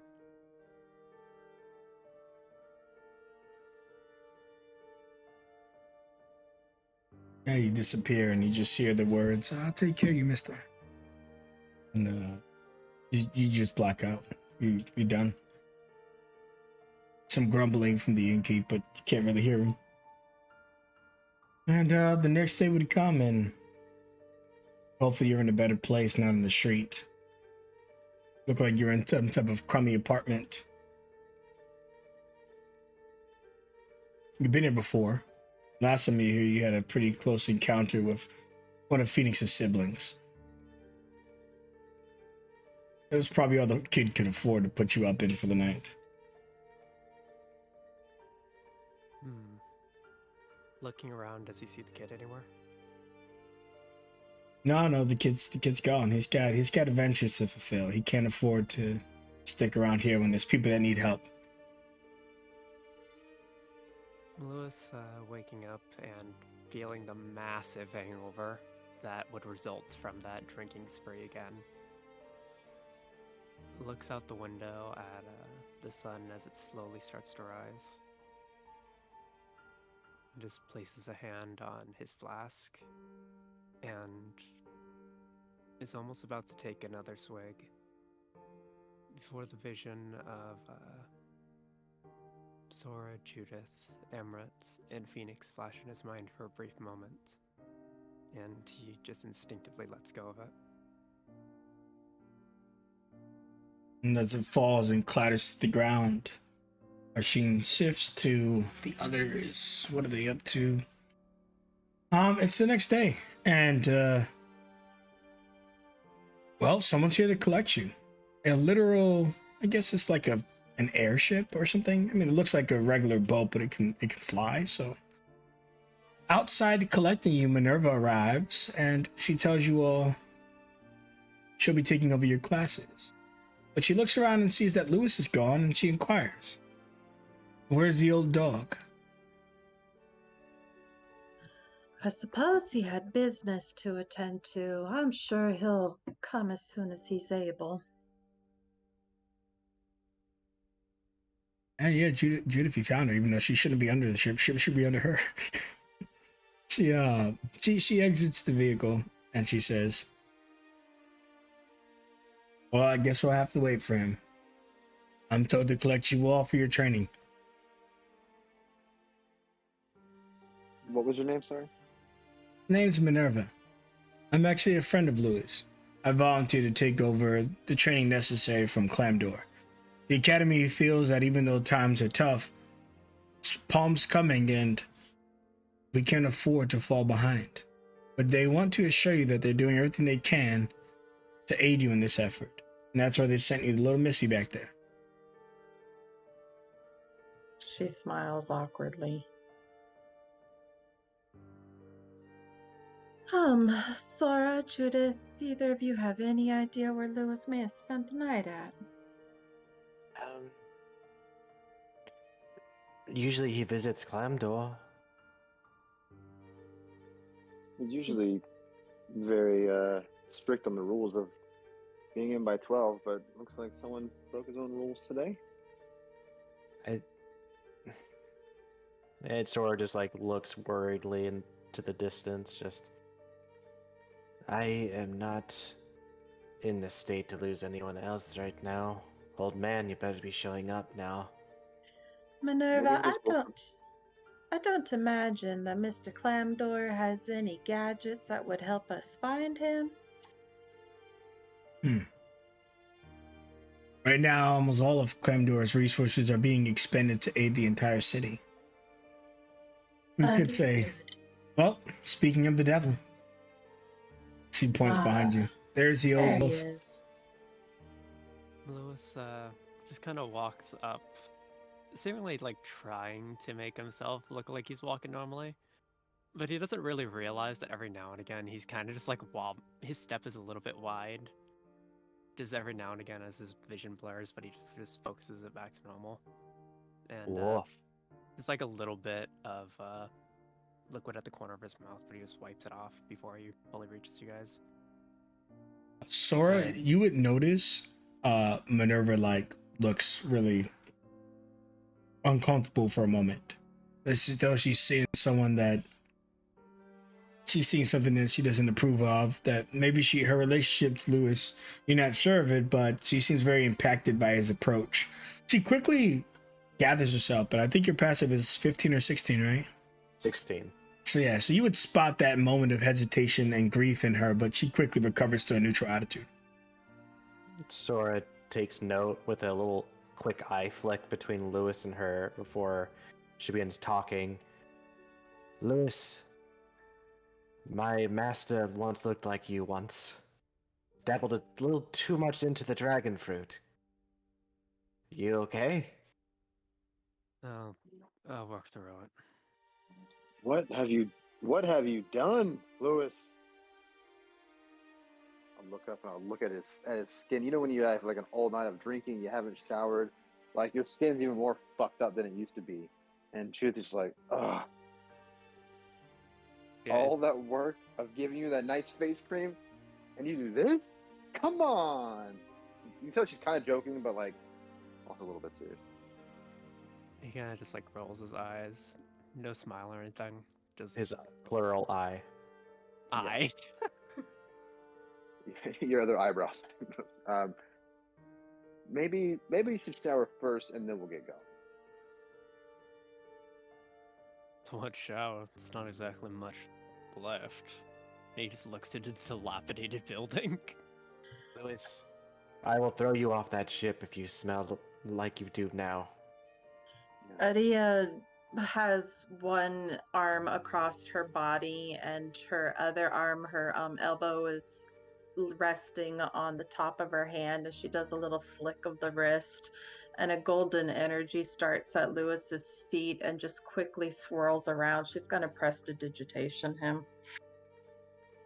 There's just like a large collection of dust that just like flies off of his body, and like a couple bubbles of like donkey's ass still that was like on his clothes as it just like poofs away. That will do for now. You bought us an hour. Don't worry, there's a shower system where we're going. In fact, it's state of the art, which means it's modern and new. It's made with relics of the past. In fact, we're taking you somewhere that could be considered classified, but that term occasionally needs to be broken. I can only assure you that I know none of you are ready or comfortable probably to undertake additional training, but we decided to advance you, to take you to the next level, to get you to what you need to be at to prevent stuff like this from happening in the future. Your words will no longer fall on deaf ears. I don't know you as good as I know Lewis, but I want you to know I'm a friend. And I don't work for any individual who sees ill will towards you. I work for Clamdor. I answer to him before I answer to the city and before I answer to the academy. So please, gather your things. This facility that you're currently at is not fit for living. I will be moving you to this new installation. We will have better beds, a little less privacy, I'll add, but better equipment, and you'll be safe. How long are we to be gone, do you think? For the remainder of your training, you'll be with me. However, the airship behind me can cater you to and from the location. It's very close where we're going. Great. Nanali, I am Sora. And you are Minerva? I am Minerva, correct? You know Lewis before I knew him? Yes, I said I do know Lewis. Did you work, I think he called it the Tangled with him? She whispers in your ear, I used to keep his bed warm. Oh! You are very direct. Okay, understood. She just smiles, knowing that she said that to get the conversation moving. But then her smile goes back to a neutral look. Probably would be a frown if she wasn't in front of a lot of people. But she tells Lewis, she looks at him and goes, Louis, this isn't your fault. Everything's going to be okay.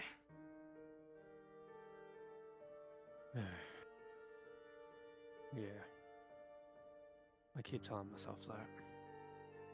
And he just continues walking. Well then, Ms. Minerva. Do you mind explaining what place we're being brought to? Any place I've been to before? Clemson would tell you to ask your mom about it. And that's exactly what it is. It's called Mother. And that is where I'm taking you. Don't worry, I won't be vague. Mother is an installation that stands for something. Multi-operational terminal hovercraft eternal relic. And it floats above Icarus. It's camouflaged, which is essentially like a magic user using invisibility, except this isn't magic. It's somewhere between the mundane world and the magical world. This facility is meant to defend against the city. And we mobilized it after what recently happened here, because if it was up and ready, it probably could have prevented this. However, it's pretty expensive to operate the machine. And we were hoping to reserve the resources for Pong. But right now, it's exactly what we need to expedite your training, to take you to the next level, quite literally. Well, let's just hope it didn't get too damaged during the fight between that thing and Sakura. Yes. Mother Nature is a gift to us all. If she was not here, I'm sure there'd be more casualties. In fact, we all would probably be dead. But she was here, and that's what matters.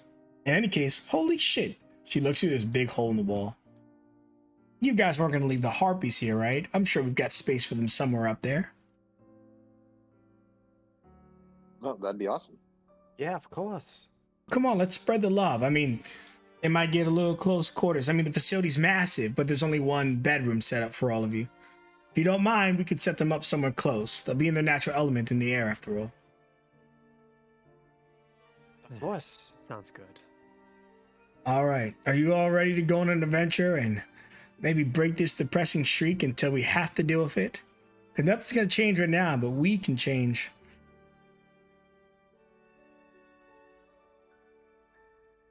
I'm gonna take the 100% a yes from me. All right. Well, then I suppose up and away.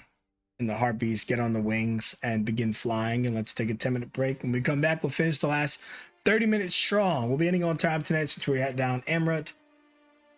So 10 minutes, hit that time plug, cake, and I will see you all soon. All right.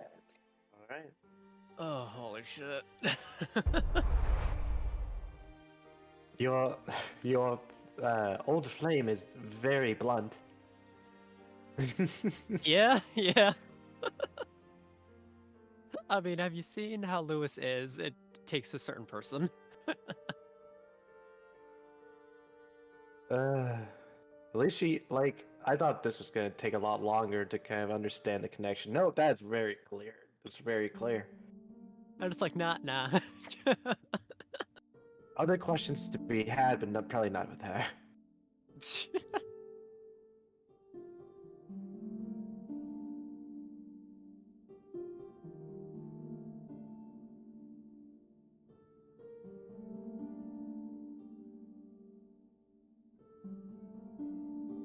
I think someone checks up on that girl who taught us the first time. Oh, yeah, we should probably do that, because she's still down there. I think it'd be really good that someone checked. Someone has to check. Oh boy.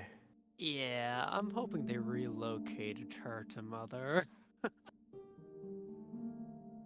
You can ask Minerva. One of the ideas.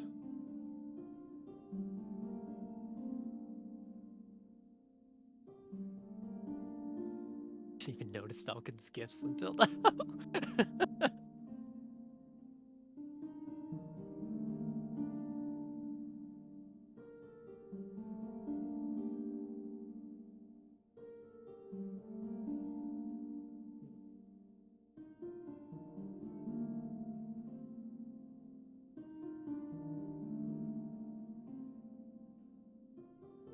I had to finish up my drink that I've been leaving sitting since this morning. Because I'm slow You b- at drinking stuff. You boozing? No, it's just coffee. I don't really drink. IRL at least. I don't do so anymore. Just hate the way it feels the next day. Yeah, strangely enough, I don't... The few times I have drunk, I've never actually gotten, like, outright hungover, from what I can tell. Because from the looks of it, I still have most control of myself when I drink, so... Mm. Well, I'm a bit more flirty from the sounds of it, but other than that...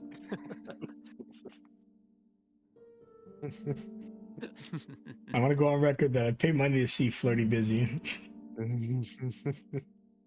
I mean, you need only ask. Oh, damn. Hanging that out for 2023. Sold. free. Sold.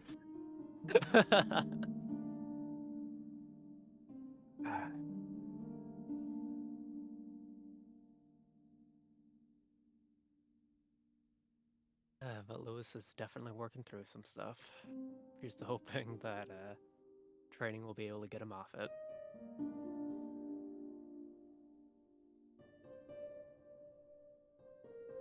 The next map is quite big. I hope it doesn't slow down roll 20 too much, but the mother is as epic as the photo looks, so. Oh yeah. Nice. Anyways, I'm gonna step away. How much sound do I got? About 5-6 minutes. Yeah. Go ahead, take a bow break. I'll be right back. Yeah. Unfortunately, she made the same mistake, which was make the same lie we've been told every time we've gone somewhere new. Hmm? It What? is What can be totally safe? safe here. Yeah, right.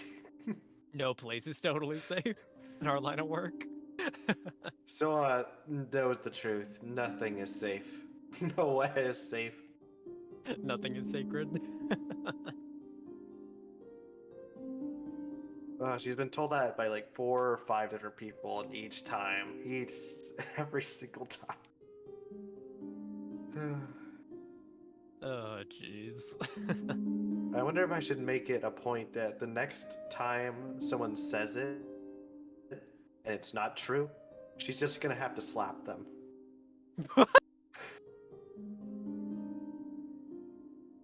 Enough of your lies.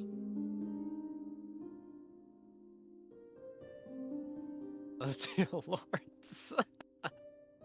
Your past girlfriend gets a pass because I just make up this rule now. So even if things hit the fan, I won't slap her. But the next person who tells me somewhere is safe and I almost die or think people die around me, I'm gonna slap them. Slap. No. Bad. No red flags.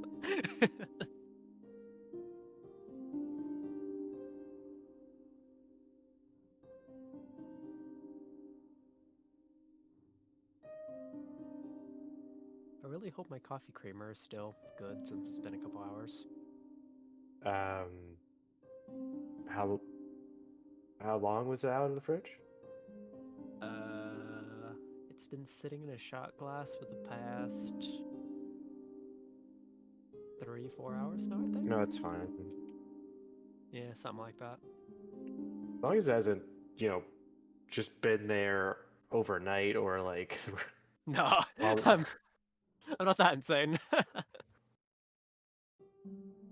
Yeah, whenever I drink coffee, I tend to drink it straight black, and then I just like shot glass the creamer on the side, and then just sip away at the creamer. It's been a while, but I really want an Irish coffee. Even though I don't drink, but I'd love some Baileys in some coffee.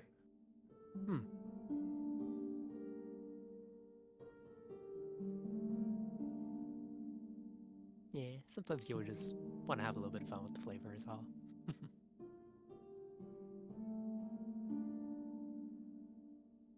My motto when it comes to drinks is, if it doesn't taste good, then why drink it?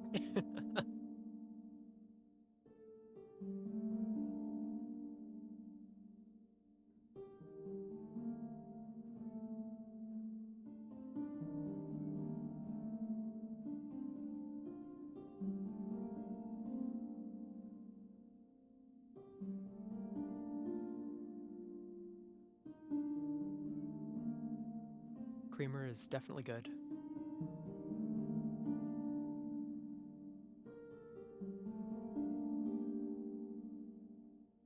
Wait, oh no, so I got 2-3 minutes. Always. Nice.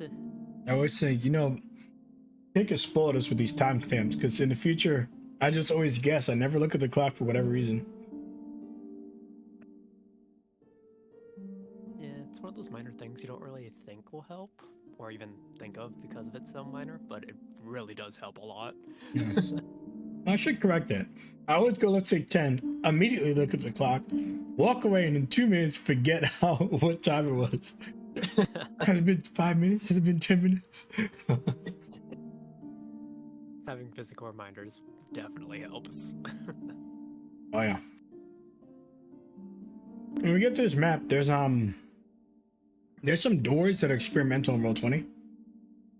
If they work correctly, you should be able to open and close doors, as in be able to move the lighting into the property, etc., etc. Oh, okay. So we're gonna find out together. So. Oh, nice. We could have guild windows that we could walk in and out of now. Yeah. I might need to keep those locked.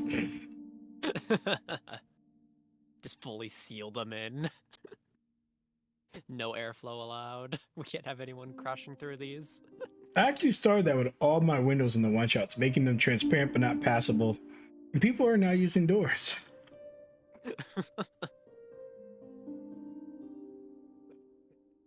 I may have been one of those people at least once. Oh, we all have. Character. Oh, wait, this isn't just a tiny window. This is the door. Shit.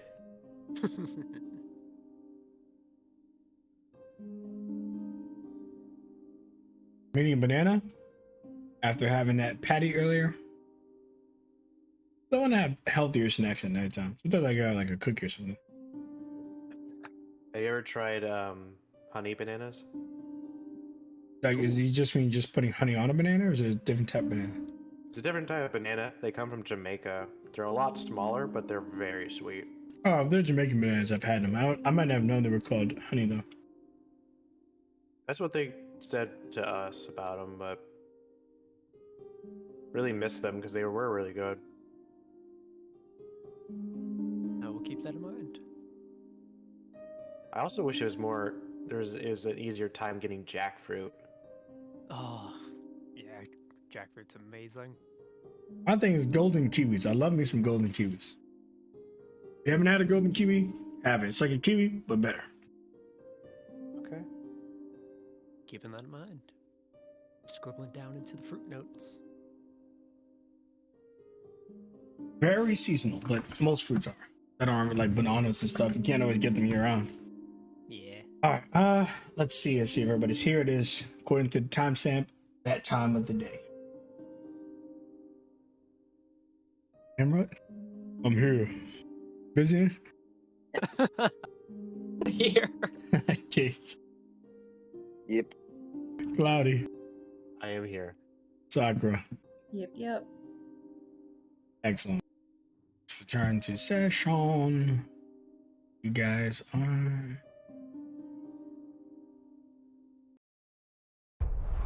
Campaign overlay. Here we go.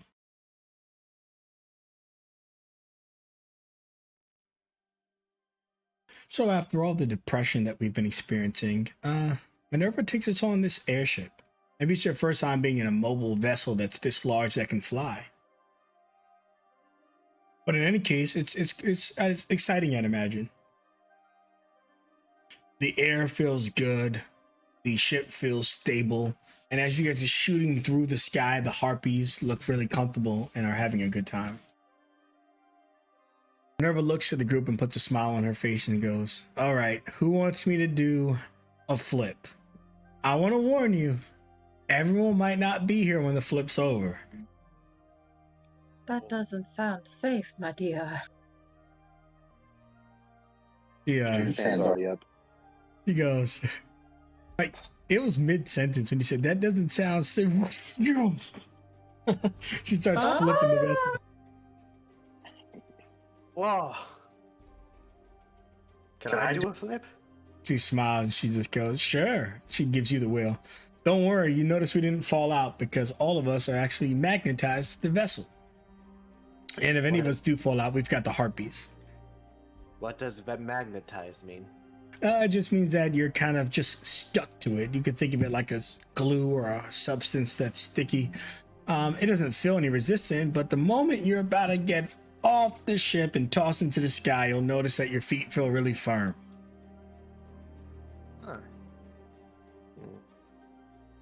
She initially for a second kind of looks saddened, like thinking, man, Phoenix would have loved this. But she tries to distract herself and she flips the wheel and it's like, what? It does like triple spin and she's like yelling, you gotta be gentler. A single tap turns it. Oh, sorry. Whoa, all right, who's next? How does Aria look as her hair's probably getting tossed about and everything else? Yeah, she's trying to tuck it back into its coif. And Lewis, is this a Minerva you remembered? As she tosses a few glances over it, almost as though she's trying to keep you happy more than everyone else. But obviously, you guys have a deep relationship. Lewis, at this point, and knowing Minerva and her usual antics, just like acts almost instinctively. And as they're just being spun like crazy, just like leans over the railing, just like from sheer dizziness and all the drinking yesterday. Please have mercy. She smiles, and now she realizes this could be fun and punish you for drinking, so she starts spitting it some more. Good. And just like holds even tighter. but she eventually stops as you pierce this one massive cloud that she tells you is artificial. It's made to help cloak the device. And as you bypass this artificial cloud, you see Mother, which is as grand as the picture described, the multi-operational terminal hovercraft eternal relic. And there's only one, there's not 5 like in the picture. But as you do arrive there and land, she smiles at all of you and just goes, "Today is day 1. A lot of things have gone over recently. Now I ask you for your time, your courtesy and respect, and I will give you more than any has ever been afforded to you. We're going to be friends. I'm not your master in this class, nor your teacher, though I will teach you. But we'll be on a level where we're even, where we understand each other's needs. Now that doesn't mean I won't push you, but I will never push you so far that you can't handle it. I can't speak for my comrades though. Shall we?" And the vessel lands on this beautiful, pristine, white, almost like a yellowish white, but it's hard to tell, facility. You can hear buzzing and all these other type of structures as you guys touch down. Let's move you there now. As we're going, Judith will take a photo of the approach and how awesome it looks. Actually, she didn't stop you. She jumps into the frame of one of your photos, though, and puts her 2 fingers up. We're here. Wow. As Zadia dismounts and passes near Minerva, "You are a lively one. That was very enjoyable." She's trying to fix her hair. She smiles. "Hey, we all got a job to fill in this world. And I may not be hired to spread happiness." And then she looks down at Icarus. "But look at that. If I can bring joy to these people, I'll do everything I can." And you really feel those words, how We'll take a moment to look down at Icarus, whether that really is a view. Icarus is full of its problems, and it's no contender for not having corruption. As you know, the downpour is the downpour. She tells you every year, because you probably spared a few of the details, but she says that to you privately and quietly. In any case, now we've only got forward. And that starts right here, she yells to everyone. "Come on, everyone, let's go. Welcome to Mother. I didn't name it, Clamdor named it."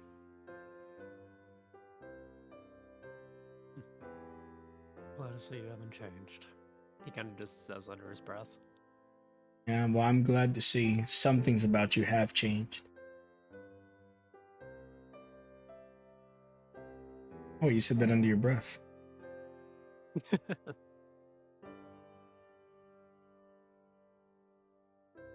She moves into the facility. You coming, Judith? You stepped away, or? Yep. Reporting live. She walks into the facility and you immediately see some people here, including some of your concerns, hopefully lifted. Is your daughter? No, there isn't. As she walks in, she goes, "Hello, physician. These are the students that we'll be having. For the rest of you, we are Clamdor's official engineers. I am Minerva, head engineer. They can introduce themselves. Show you their artwork and stuff. Here is Minerva." She smiles and does a bow and flicks a flame into her hand. "And I am physician. I will be making sure that you are in good health and that you can recover. I am as my name suggests. You'll never go to sleep sore, and if you do, you should wake up fine the next day. You can trust that as long as I'm here, your exhaustion will never be too far to handle.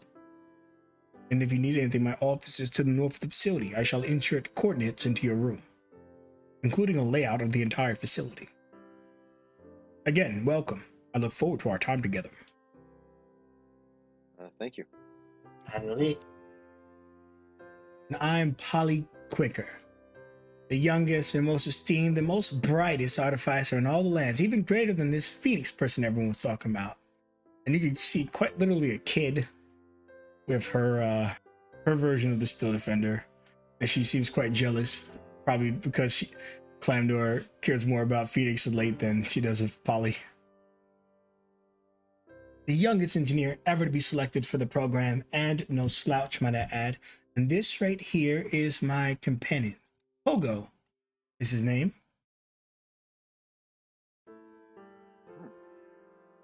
And it's the same picture, but logistics. Logistics. Very frightening. Now you guys, surely you brought us some luggage, and the Harpies, they seem all right outside for now.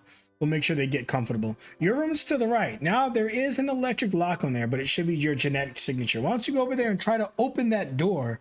Hopefully it works. Genetics? It's our what signature? Oh, Your genetic signatures. God, it worked. That's so cool. Oh God, it worked. Did you close it when you came on the inside? I figured everyone has to have a shot at it. Nice. Oh my god, that's so cool. I'm so happy right now. Oh my God, it's working. Oh. You don't have to open up walls for people anymore. Yes. It's beautiful. It's beautiful. It lives. All right, so as you guys get inside, you can see whatever hangs onto the wall. Oh God, you close it on her face.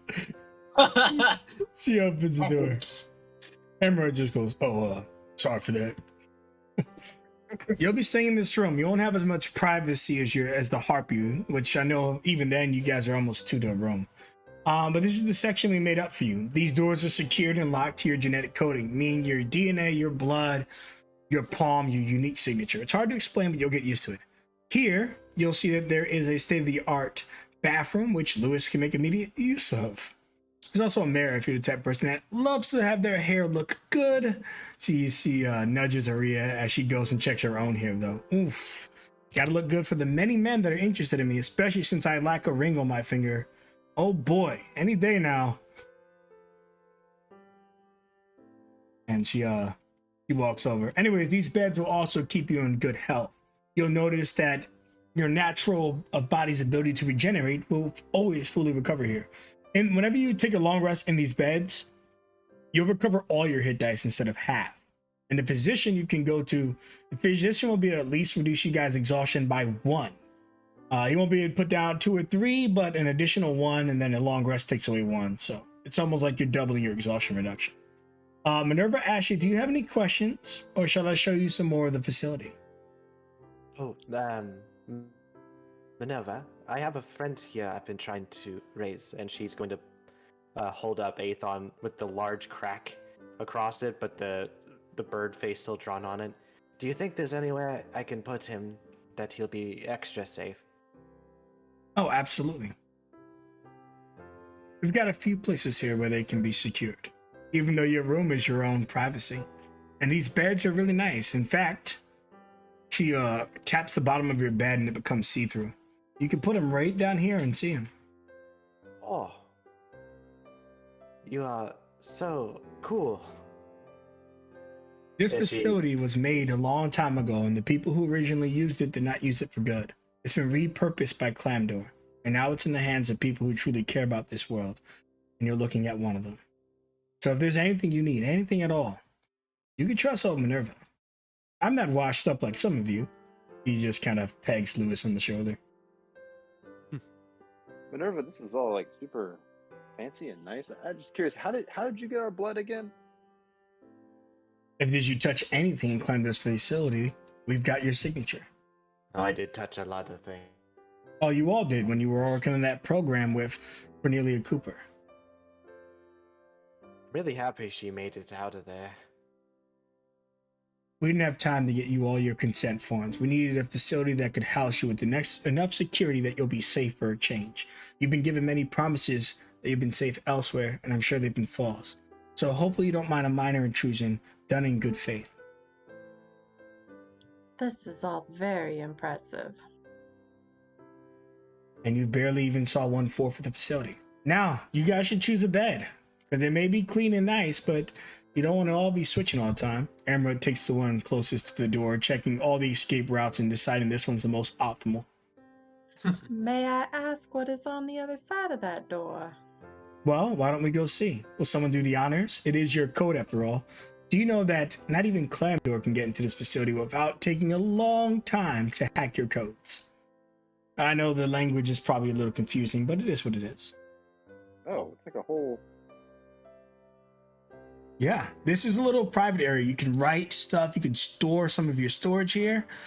There's books, nothing too exciting, mostly folktales. But Aria, if you go down that way, there is also a game table with chess and dragon ants, dice, and all kinds of things, including silverware and food that you'll be enjoying during your stay. Very lovely. I haven't had a good game of chess and it's been too long. What is chess? I suppose I'll let you explain it. Three dragon auntie. I don't know. She does. I don't. Yeah, Three Dragons Ante is basically our chest, and it's as you expect from the game. She explains it to you with the King and the Queens, except they're replaced by mythical creatures, such as the Dragon Queen on both sides, contending for the same lair of coin. And they've even got the troops in the front, which go from hatchlings to baby drakes to dragons, and even a mix of recruited manticores. And it's quite exciting, to say the least. So, it's like you all made a game out of war. Of course. It's good to practice one's strategy and decision making. Keep the brain sharp. Sora kind of looks at it for a second with something on her mind. She's like, I'm not so sure. But I'm sure it'd be fun for you. She walks over and goes, I'll take your brain up on it later, Aria, if you're for it. But in the meantime, Lewis, we really should get you in the bath. Yeah. She whispers, do you want some company? He kind of just like blushes slightly at it and just like quickly turns around. I'm good. She knew you would say no. She was just messing with you. But she smiles and she looks out the windows here and she tells anyone who will listen. Maybe no one's listening. She's just talking. She goes, I think this is going to be a good start. Start for what, my dear? Everything. Palm wants this world to look like Icarus, and she'll do everything she can to destroy us. It's important that we don't destroy each other first, that we can lend forgiveness and truth and trust, and that we can get past the things that make us weak. And you see that she trails off thinking about Lewis potentially getting back into the drinks, but she quickly recovers and tells you, at the end of the day, all we have is each other. And you don't know me, but if you're good people to Lewis, then you're good people to me. You sound like you have a lot of lessons learned the hard way in life, and you are so much better off for it. Well, I'm sure you could see what a girl's been through. And I'll tell you, I'm still fighting some fights that I wish I could put behind me. Maybe one day, this world is safe. Which, maybe that'll be never. Maybe then a girl can just lay down her tools and lay up with who she cares about most. One fight at a time, my dear. One fight at a time. You know that's right. I reckon I'm gonna have a hard time beating you in chess later. Oh, I don't know. I might be a little dusty. You're dusty, then I'm the shelf. She looks out the window some more. And she just relaxes. She tells you, whenever you and your team are ready, you can meet me in the main hall. Make sure Louis cleans that old stinky ass. Oh, I'm not in the habit of telling him what to do. And she looks over to the reporter. But Judith Bloom's got the spine to make sure he's up to snuff. You got it. She smiles and she walks over to Judith and she says, Clamdor is speaking with the people in Downpour. He's invested in this heavily. And I know that he'll get you access to there. I heard about your inquiry. Some of the Sky Knights that operate the facility are loyal to me and my family. You know, I was a Sky Knight back when Lewis was adventuring and a hero and a soldier. So I was told about the minor confrontation with you. I don't know if I'd call it a confrontation, but... Well, that's just how it was dressed, but we know how the grapevine works. Yeah. Thank you. And she goes, whenever you guys are ready, in the main room. And then you guys have a moment to kind of adjust to your new setting and tell me what's in your mind and what are you enjoying and what are you doing. This whole facility is about to be your new playground for the next few sessions. What is Aria seeing up here? Did I go someplace I wasn't supposed to? Oh no, you went someplace that's perfectly fine. That's why that door can be opened by you. When you look into here, you could see dozens of void sparks spewing about, and they're listed tier 1, tier 2, Mouthers, all trapped inside these prisons. But as you're looking at them, eventually someone does come up behind you, and it's Polly Quicker. So you found it, didn't you? I'm trying to wrap my mind around exactly what it is. Fandor's greatest creation. It was harvested by the invaders. They were attempting to use it to capture flayers, the enemies of the flayers, the Mouthers, which are also our enemies. But Clamdor perfected it. These portals open up to lower tier threats of Mouthers that is spread throughout the local lands, particularly within a few 100 miles of Icarus. By going onto that platform, which you all will do in the next coming days, you'll be able to challenge these lower tier Mouthers, both saving the world and gathering material to make magical items of your very own. And of course, the school sends someone as strong as you to make sure they stay alive. And we'll make sure that your students have the resources necessary. It is all very interesting. It's a little hard to wrap my mind around, if I'm honest. Think of it like a teleportation spell. It brings you right to the threat, and you deal with it. Yeah, very convenient. Oh yeah, well it's only able to pick up low-level threats. So unfortunately bigger ones, which it was designed for, like Palm, for example, or her main foes, it's unable to pick them up. But I will add, it does get tier 3s from time to time, and she points to some of them. You don't want to be on the other side of that nasty buggard, or that shadow dragon Mouther, and definitely not that one. Oh, and the beholder Mouther's pretty nasty too. You know what? There's a lot of nasty ones, I'll admit. What's the research say about it being a two-way transportation possibility? Well, once we drop you, the airship does the rest of the work. Come collect you.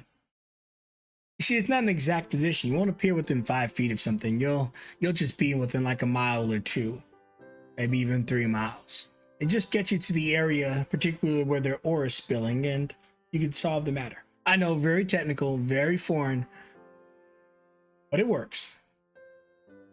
I'll take your word for it. I was just a little concerned about them creatures being able to traverse towards us. Suppose it's good that we can't pull you back. But no, you can think of it like an advanced scrying that's also a door you can open. There's a lot of different things going on here. Anyways, I could literally run your ear to forever. But I need to go play with my dolls, so I'll see you later. Goodbye, darling. Hey, it's Polly. Sorry, Polly. My Polyopolis apologies. the Third. My respects to number 2. She walks off. She's got quite a personality, but she is a child.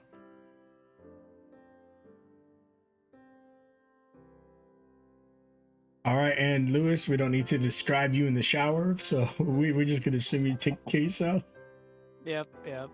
Like, tries to take off the bandage like you normally would, and kind of noticing for the first time since he's really lost his eye, the missing area, and seeing just how far the curse has spread.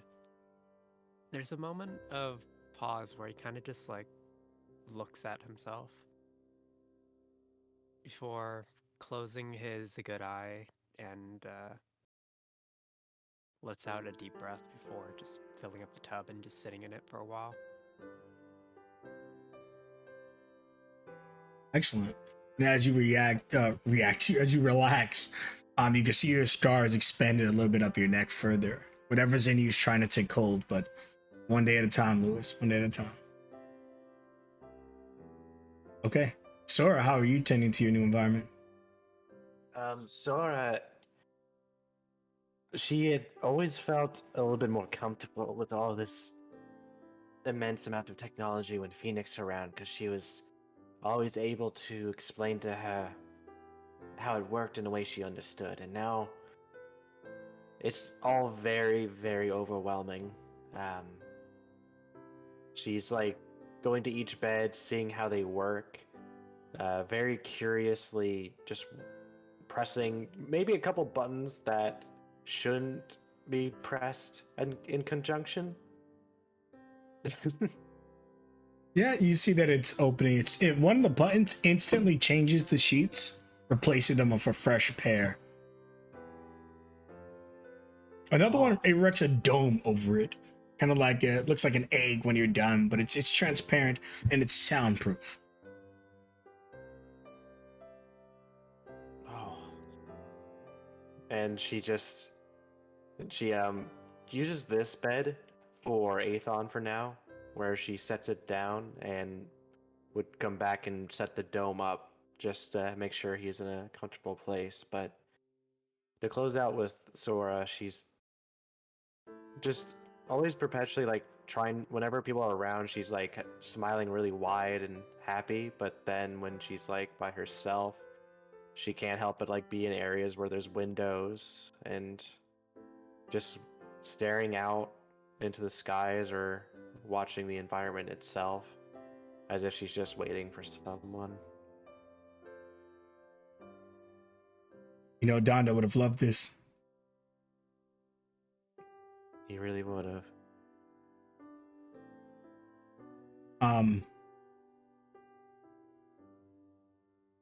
Yeah, whenever you guys are done, you can go to the central room and we'll close out there. But Judith, what are you up to before then?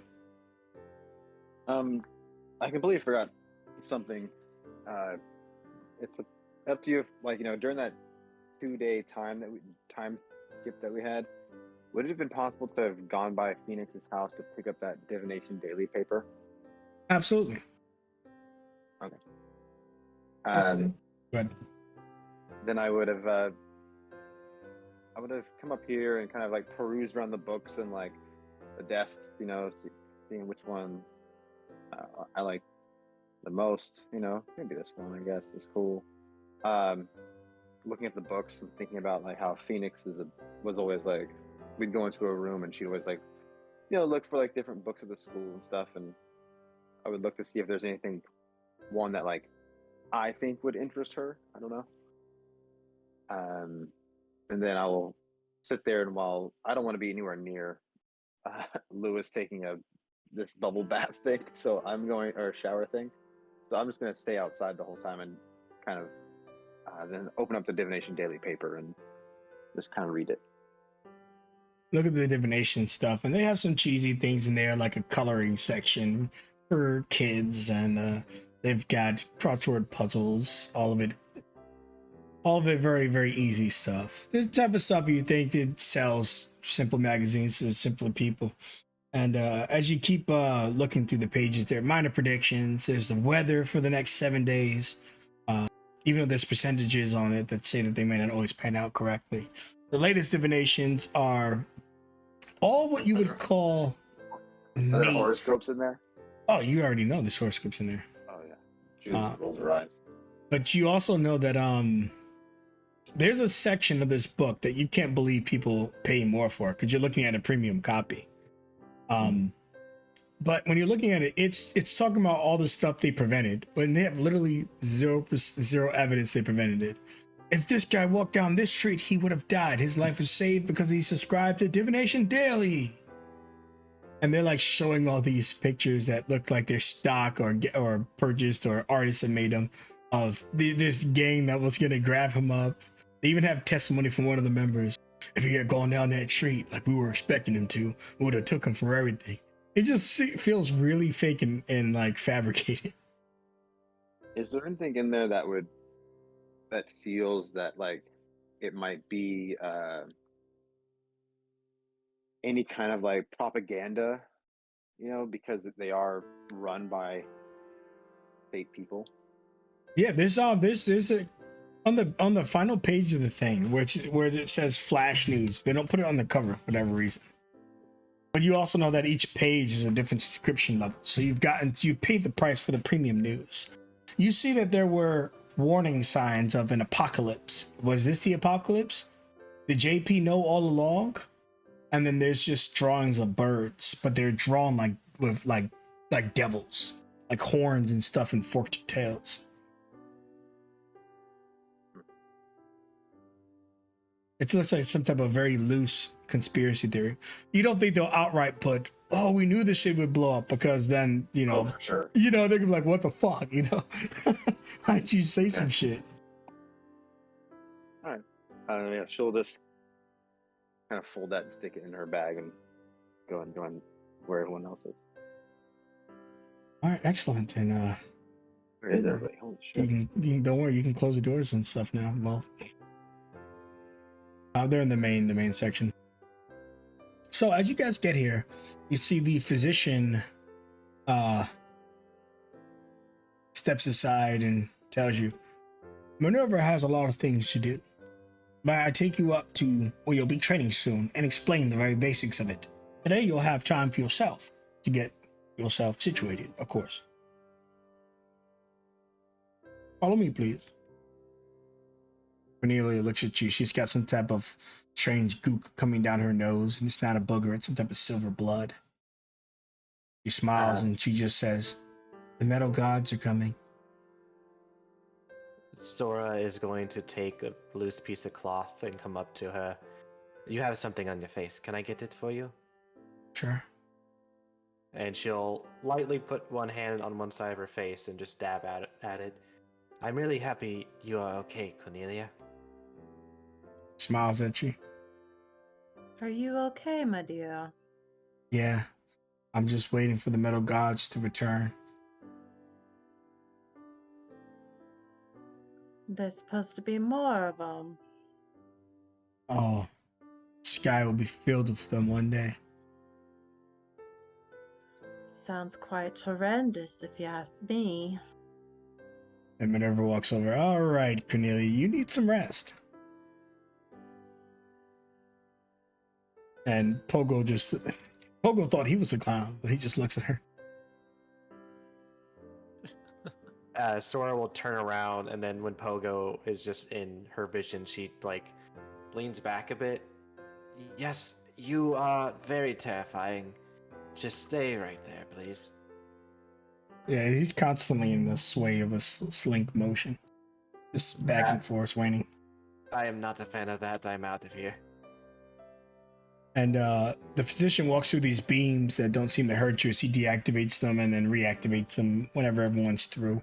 And he goes, "This is the room that you'll be going to often for your training." He opens the door. Yes, yes. Can't you see it now? The beauty of this facility. The beauty of Clamdore's work. This right here is the Aegis Center. All of these portals lead to a Malther, a mouth that feeds creature, a prominent threat to this world. And in somewhere in this world, they're wreaking havoc even as we speak. Starting tomorrow, you'll eliminate one of these Malthers. And every day after that, you'll eliminate another one, starting with the weakest threats, moving you up slowly in the chain to test your strength.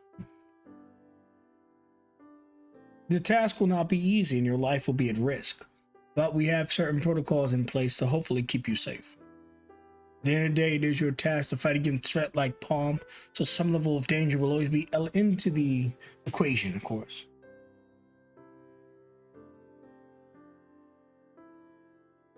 But in any case, I'll have a list drafted up for you. You'll be able to choose from them, 2 or 3 Malthers, and you'll be able to tackle whichever one you're most comfortable with. How hard or easy do you want to make this? A tier 1 Malther should be rather irrelevant to your current strength. Would you like the mystery of facing the creature, which may be something that you have to experience in the real world, or would you like a drawn-out analyzation of exactly what the creature can do? Sora's going to look back at Lewis and everyone and say to them, if we are to face the threats ahead of us and be considered the people that could be by each other's sides, we should go for the most challenging we can do. We don't have much time. Agreed.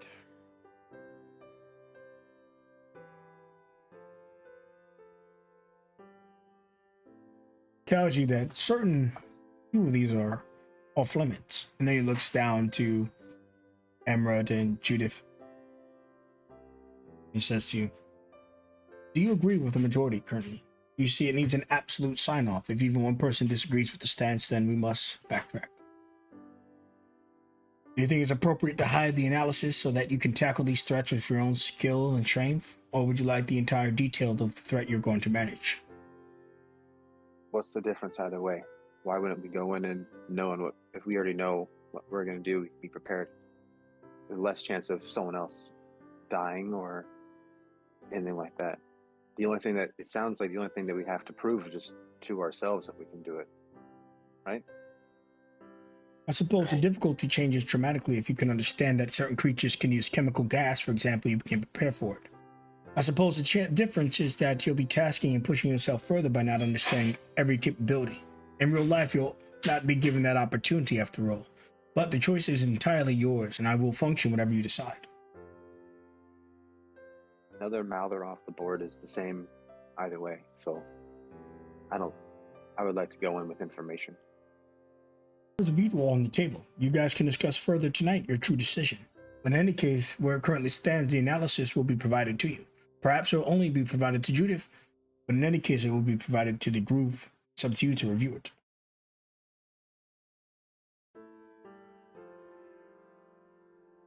I believe having the information before going in would be best. Understood. Then it shall be provided. In any case, you'll all be given a copy of it. Starting tomorrow, you'll be able to choose a threat, understand its capabilities that have been revealed to us, and then port it there. At which point in time, we'll have an airship eventually come get you. We can only put small creatures through the portals, so it's impossible to put the airship through with you. But each of these locations are quite detailed. In any case, would you like to start out from the bottom, a tier 1 threat? How are you getting how do you get the information? Mother does a compulsive scan. It sends out a radioactive wave that goes over the entire facility and for several hundred miles. It picks up on the unique signatures of Mouthers, their auras in particular, the toxin that they release from their bodies that changes the entire environment they host. And from there, we can track them. There's not an exact location, just a general vicinity. Matrix? Advanced machinery. In any case, the question still stands. Shall I pose you a tier 1 threat? Something like the trials in Icarus. Back when you initially joined the school, I believe it was a bear. That is a tier 1 threat. A tier 3 threat is something like the devil that the school records have said that you have faced. Now that is very powerful and is the highest threat we can offer here. Then 2 would be somewhere in between the bear and the devil.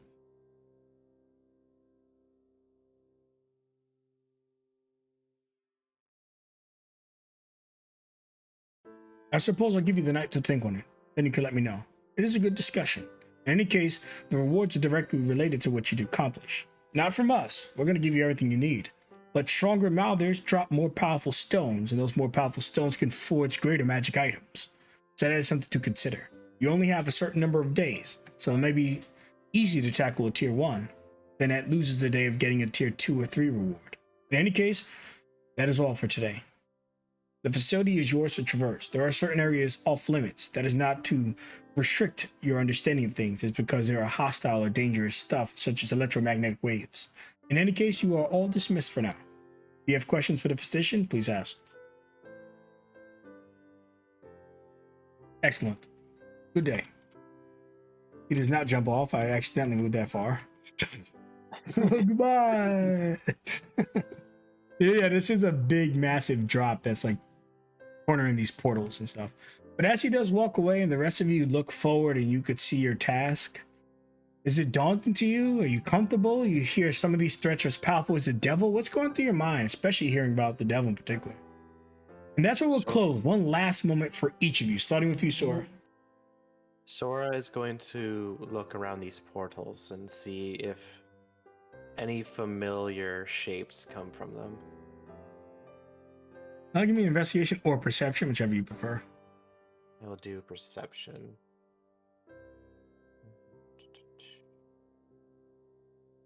You look around and you do not see any creature that's familiar. And as she does, as she looks at all these creatures, she will tighten her fist and hold it against her chest as she looks out. I will get so strong, Phoenix. Just wait for me, and I will be by your side again. And she'll put her fist down and begin walking back to the bedroom area. So if anyone wants to grab her before she goes, they're free to interact. All right. Emerald looks around. He doesn't care. Anything you put inside of him is going to get destroyed before he lets it destroy any of you. He nods, walking, following after Sora, but hangs back by the gate because him and Judith are kind of the double team of the century. Final scene for Rhea. She looks out and around one more time, kind of peering into the lights, just trying to take it all in. She doesn't know exactly what this team is up for, but has it in her mind she takes a back seat. They make the decisions. They're the ones that have to defeat Palm in the future and whatnot. She's just there to support them. So she thinks about what he said about they took on the devil, like hello. But she just looks out and she whispers quietly, perhaps talking to somebody, perhaps talking to nobody at all, but my prince, I hope I shall survive this. And then she will turn around to walk back towards the center and towards safety. Excellent. And Judith, your final scene of the night.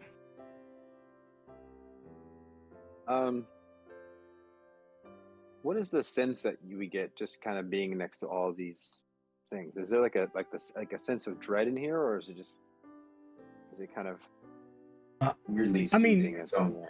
That would probably have to be up to you, because while they don't give off their own energy, you could see these images. Some people might be extremely uncomfortable, but maybe you're soothed. I don't know. Now that I zoom into the map, I see that there's a lot of detail in each one of them, which is fucking awesome. So I took a photo from back there, but I'm gonna take a better one now. So I'll just kind of come up next to, you know what? I'm gonna be right behind boy Lewis there, and without him realizing that I'm behind him, I'm just gonna take a cool photo of like all of the portal, like the Malthor portals, all around him. We just see the top of his shoulders and head. All right, and as you do that flash, oh, sorry, go ahead. Oh no, I would after I took the photo, I would start to go up to Lewis unless there was something else that happened. I was just gonna ask Lewis to close us out. Yeah, you can do that.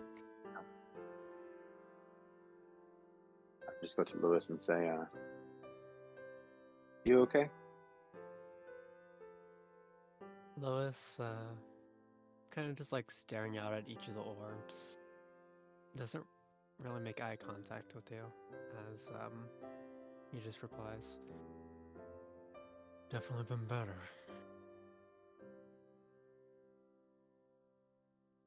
I see you broke your own curfew from last night.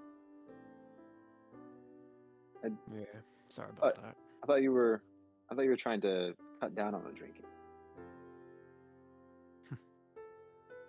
Thought I did too. Well, some things are a bit harder to process on my own, I guess.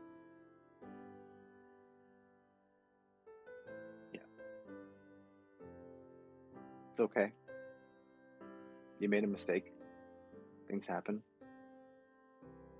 But you can move forward, okay? Let's hope.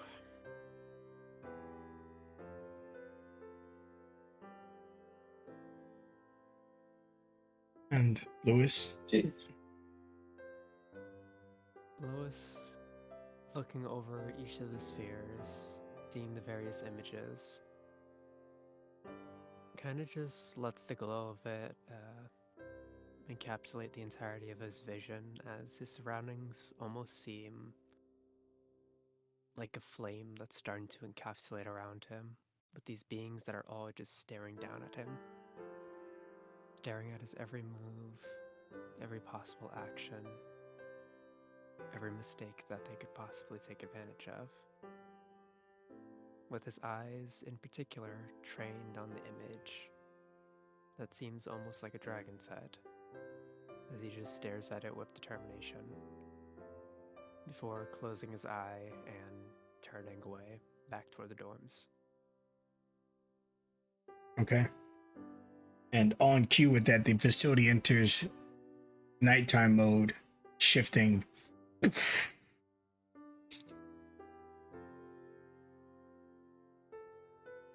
things behind you almost illuminate your path as you walk forward. A new adventure is unfolding in the same place you've been for days, but it feels so different. What will come of all of this? What will happen with Phoenix? What will happen with each of you? Can you contend with Palm? All that will be answered in due time. But for tonight, hopefully a good rest if you can manage. And to hold on to each other. Because now we know more than ever, family and friends are worth fighting for. And that concludes today's episode of Phantoms of the Past. Thank you all for playing. Thanks for running. See you later, stream. And Good night. yeah, good night, Stream. Stream, we're not gonna be here Good next night. week. It's Christmas, so we are taking off next Sunday, but we will be back in 2 weeks. Happy holidays, whether you serve Christmas or something else. I hope you have a good time. And it's also a soft reminder for the players, just in case they forgot. In any case, I will see you all later. It's your boy Falcon, and I'm flying out.